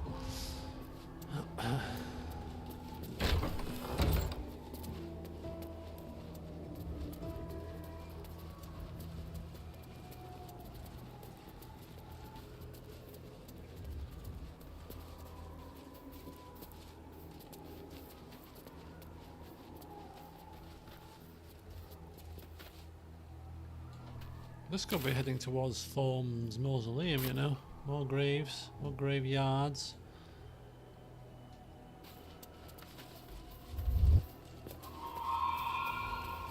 Jesus.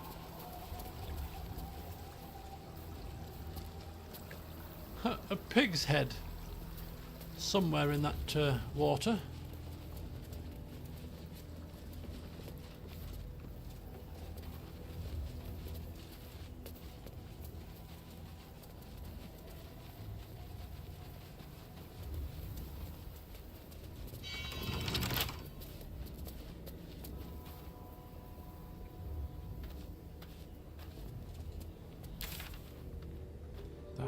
House of Healing, eh?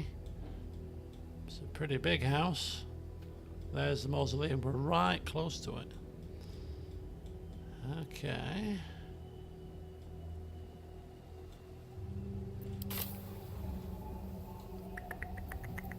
Careful, I bite. Hardly a challenge.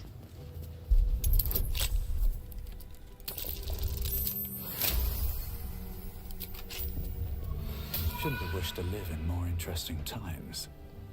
We'll have a quick peek in here, shall we?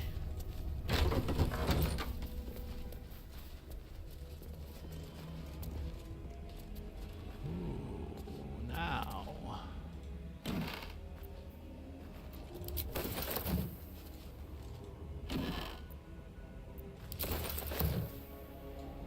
I feel like there's going to be quite a lot of alchemical supplies in this building.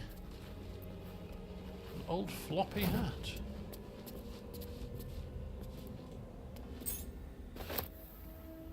Surgery and Physiology, a Sharon's Primer.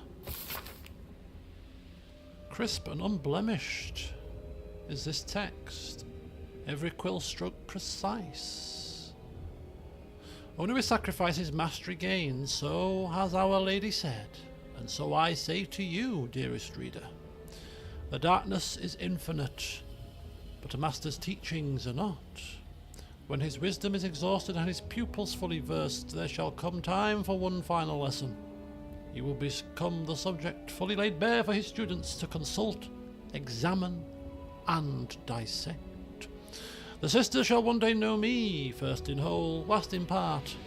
Only then will they be masters. Yeah, I think I'll pass on that. If you don't mind, I'd rather not be master at all. I'd just rather be a lowly little apprentice. Poisonous gloves.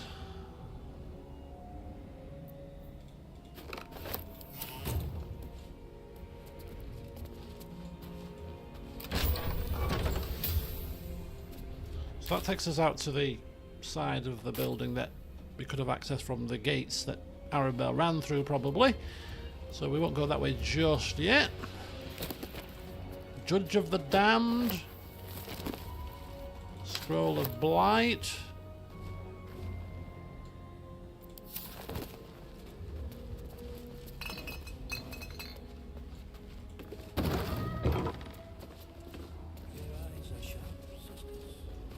Oh, hello, Malus Thorm. How May the darkness protect you. the devil are you? Therapeutics. Yeah, perhaps we won't go to see Mr. Thorm that way just yet. It's an alternative way to get to him, possibly, but I haven't quite finished exploring the hospital.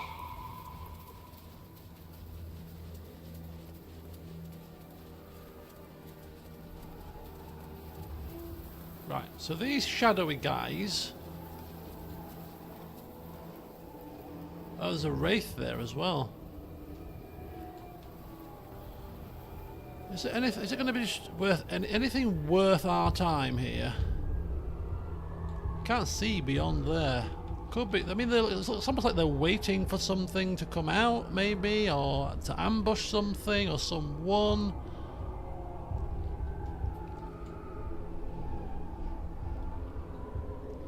Shadow Mastiff. Yeah, I think we're going to have to clear these guys out, but again, not just at the second. So we've got those guys out there. Around here, we've got the back end of the mausoleum side. We've just oh, look at this. We can get to the roof. Ooh, now that could be an interesting place to take on Mr. Thorn. If we had to. Dr. Thorn, perhaps we should call him. Staff betting pool. I'll take that. Betting on what? Ooh. Shar's Temptation. Cast Charm person. See you later, Charm. Enjoy the rest of your evening. Oh. Sister Lidwin is in here. And she sells stuff. And there's people that we can speak to with undead thing, our undead ability. Speak with undead. That's what I was looking for. Terminology. Right. What's out here? Oh, this is the room that we saw from outside. Okay.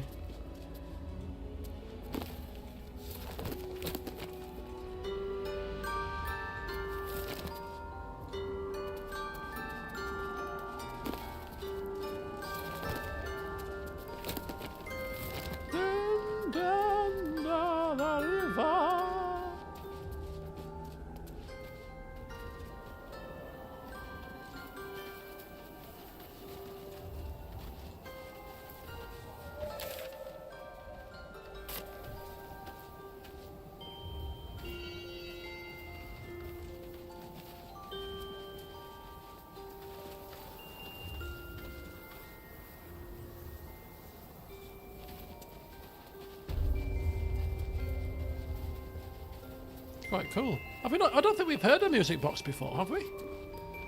First time I've heard this. I think we should take this and play it in our camp occasionally.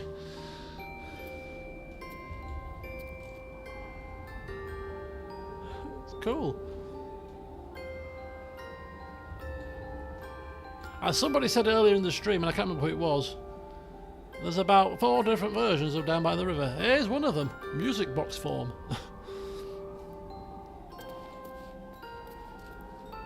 Get to Baldur's Gate. Hand drums, loots, balls. We've got Healer's Ledger. It is a nice rendition, isn't it? We're taking that. We're taking that and we're putting that in camp somewhere. Trouble with putting it in camp is, depending on the camp changing, it won't stay where it is, so we'll have to be very careful with it. Maybe put it down whilst we're pottering around camp and then remember to pick it up again and take it with us on the, as we're going somewhere. Right, training shield, balls, we've got hand drum. Go to Baldur's Gate. An old map in a druidic style. Hidden routes out of the Emerald Enclave. Go through the mountain pass. If anyone falls, leave them. You can't afford to be slowed down by excess baggage. Good luck. Good luck to who? Healer's Ledger.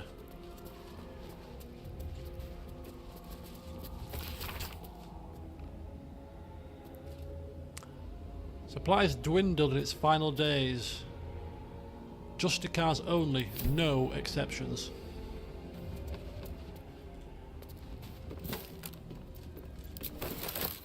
Right, okay. House of Healing. So we've done the main chamber, we've done the side room. We'll speak to the dead. We'll maybe see what she's got on in her wares, and then we're gonna have to go into the room with the doctor in it. Yes, and that's why we might end the session. In fact, on a cliffhanger. Will we leave the doctor alive? Find out next time. Knowing Volpus, probably not. Even if it was an accident. Don't call the doctor yet. I've got potions, sutures. I know I can do this. Oh, you're a patient. This is the children's ward. Triage is back that way. I just want your wares. Arabella's father. Or was Arabella's father. Oh. Uh-oh. Can you... Why are you treating a dead body? She probably wouldn't appreciate that. We've got medical supplies. I will sell you what I can, once I've stabilized the patient. Yeah, of this patient. He's dead. Why are you treating him? Not dead. Merely medicated. To ease the pain.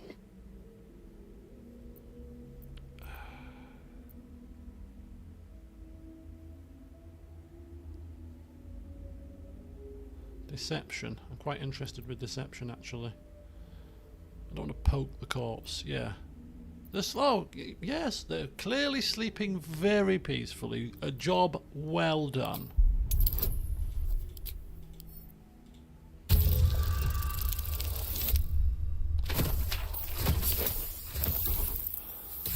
Volpus. It's fine. Your untrained eyes deceive you. Now I must ask you to step away. This patient demands my utmost attention. I feel like we can't speak to these people until we are rid of her. Oh, actually, no. We were convincing her that her work is done, maybe so that we could buy stuff from her. Let's try again. I'll do better, and the patients will be better, and it will all be fine. Ah, yeah, you see, no. I will sell you what I can, once I've stabilized the... Okay, let's speak with... Locke.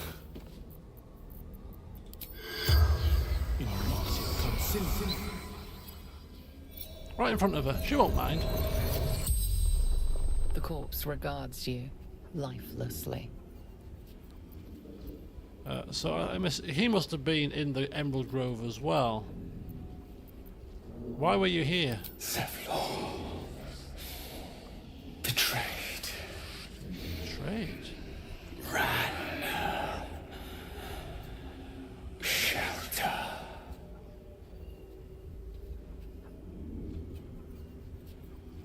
Where is he now? The corpse remains silent. It does not know. Damn. How did you die? Surgeon. Sisters. What?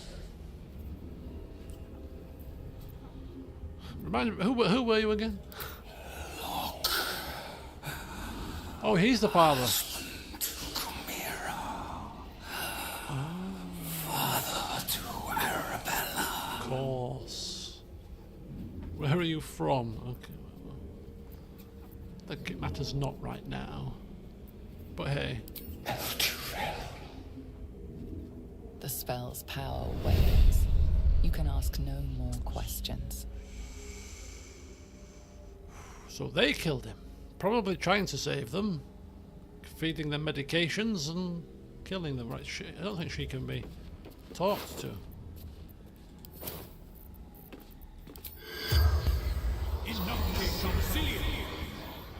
The corpse has nothing to say.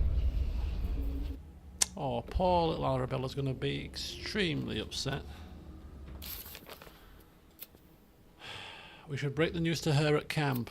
And Zevlor apparently has fled. So he's not going to be in Moonrise Towers then.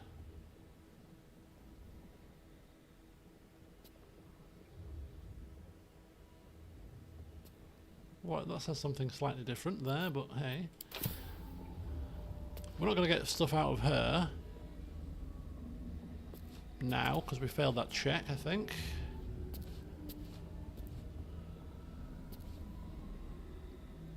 Right. Oh. See, ultimately, if we're going to fight the Doctor, we probably could do with resting, right? But then we're going to lose all these lovely, jubbly... But we could test whether we're going to get them back. Because having these to fight the Doctor might be quite useful. We've got a bit of a conundrum here. Let's have a look upstairs first, quickly. In the rafters, in the rooftop.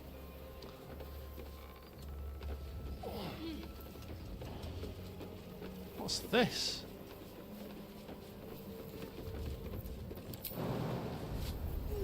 What does this do?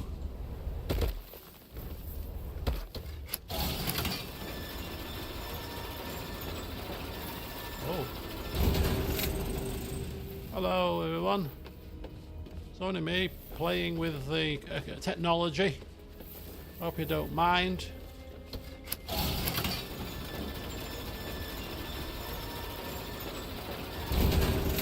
That call the lift? Maybe. Keep a blade close. How for a skeleton key?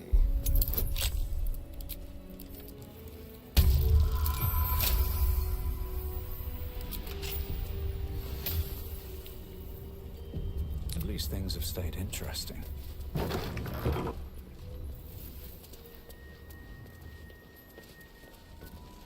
Oh, so they're below us right now.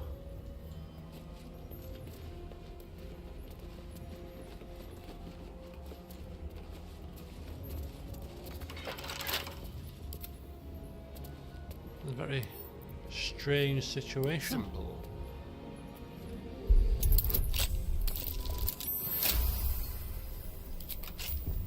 Let's move.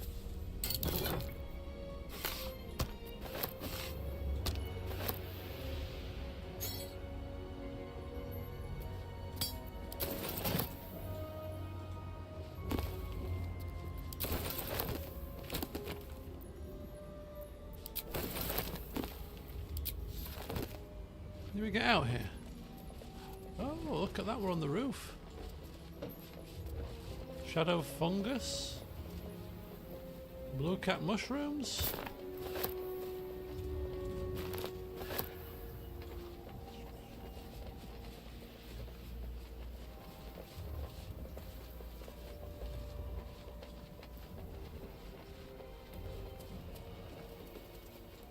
Death and divinity. A godly guide.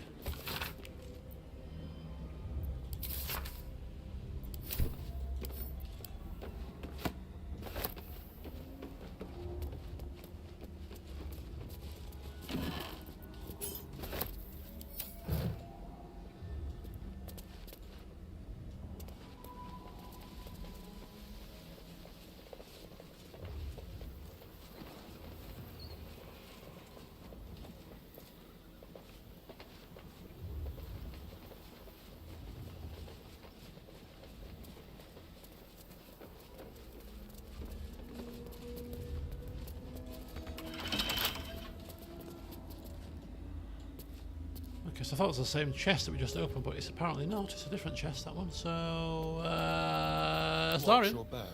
back over to you, sir. With pleasure. With pleasure.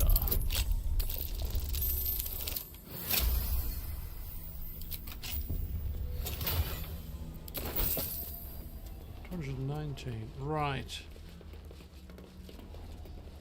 I think this is just a place to do some nice looting. I don't think it's a place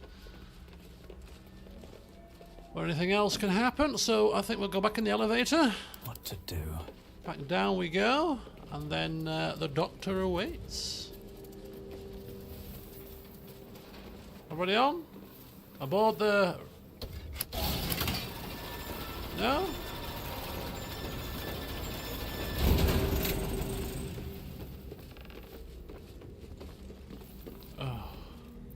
Hey, good looking. Call the lift. Can you call the lift? No. Oh, I'm gonna lose hit points. Bloody hellfire. All's well that ends. Well, not as bad as it could have. When I say all aboard, I mean all a bloody board. Come on, you fools.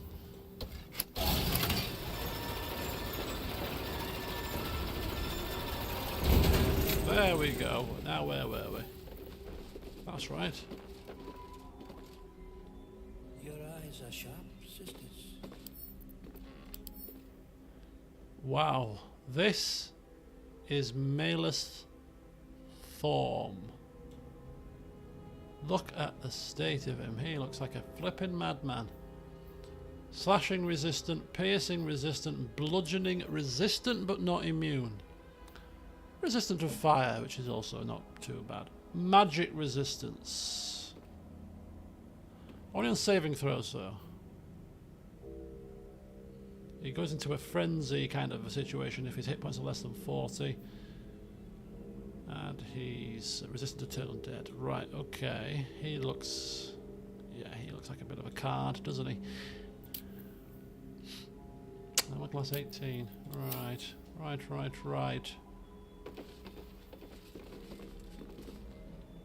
And he's got his got his sisters with him. All right. Sisters Grimm.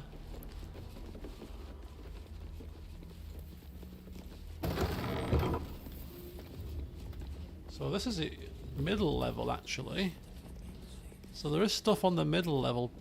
Looks like some, but I don't think we want a chance going to the middle level. So I think we're going to go straight down to the lower level. But as I said, we haven't got time to start a boss battle here. We might be able to resolve things peacefully. I've got no desire to kill him specifically, but knowing Volpus, he'll probably trip over his own tongue and say something that he shouldn't do and end up in combat anyway. So yeah, in the next session we shall pick right up here as we're about to descend. Oh, well, look at all this. I'll tidy this up before the next session. It's getting a bit unwieldy. Yeah, we'll... we've got a fire wine barrel. Yeah, we'll pick up from here. We'll descend. We'll speak to the doctor, the good doctor. See what he has to say for himself. And then we'll take it from there and decide whether or not we're going to go to Mr. Thorne's mausoleum next, or whether we're going to go and head west to the area where the Githyanki were. They were level 9, by the way. Steady. And we're level 8, so I don't know. It's probably doable, but we'll see. So yeah, we'll take it from here next time, which will be later in the week. I should be free to stream Wednesday. Probably free to stream before football tomorrow, to be honest with you. So it might be more of this on Wednesday, which I'm looking forward to. So anyway, have a good evening, everyone that's left, and enjoy the rest of your week. I'll keep you posted tomorrow if there's going to be a pre-football stream of Suzerain once again. But yeah, more of this coming, fingers crossed, on Wednesday. Until then, though, have a good one. Thanks for watching, and until next time, bye for now.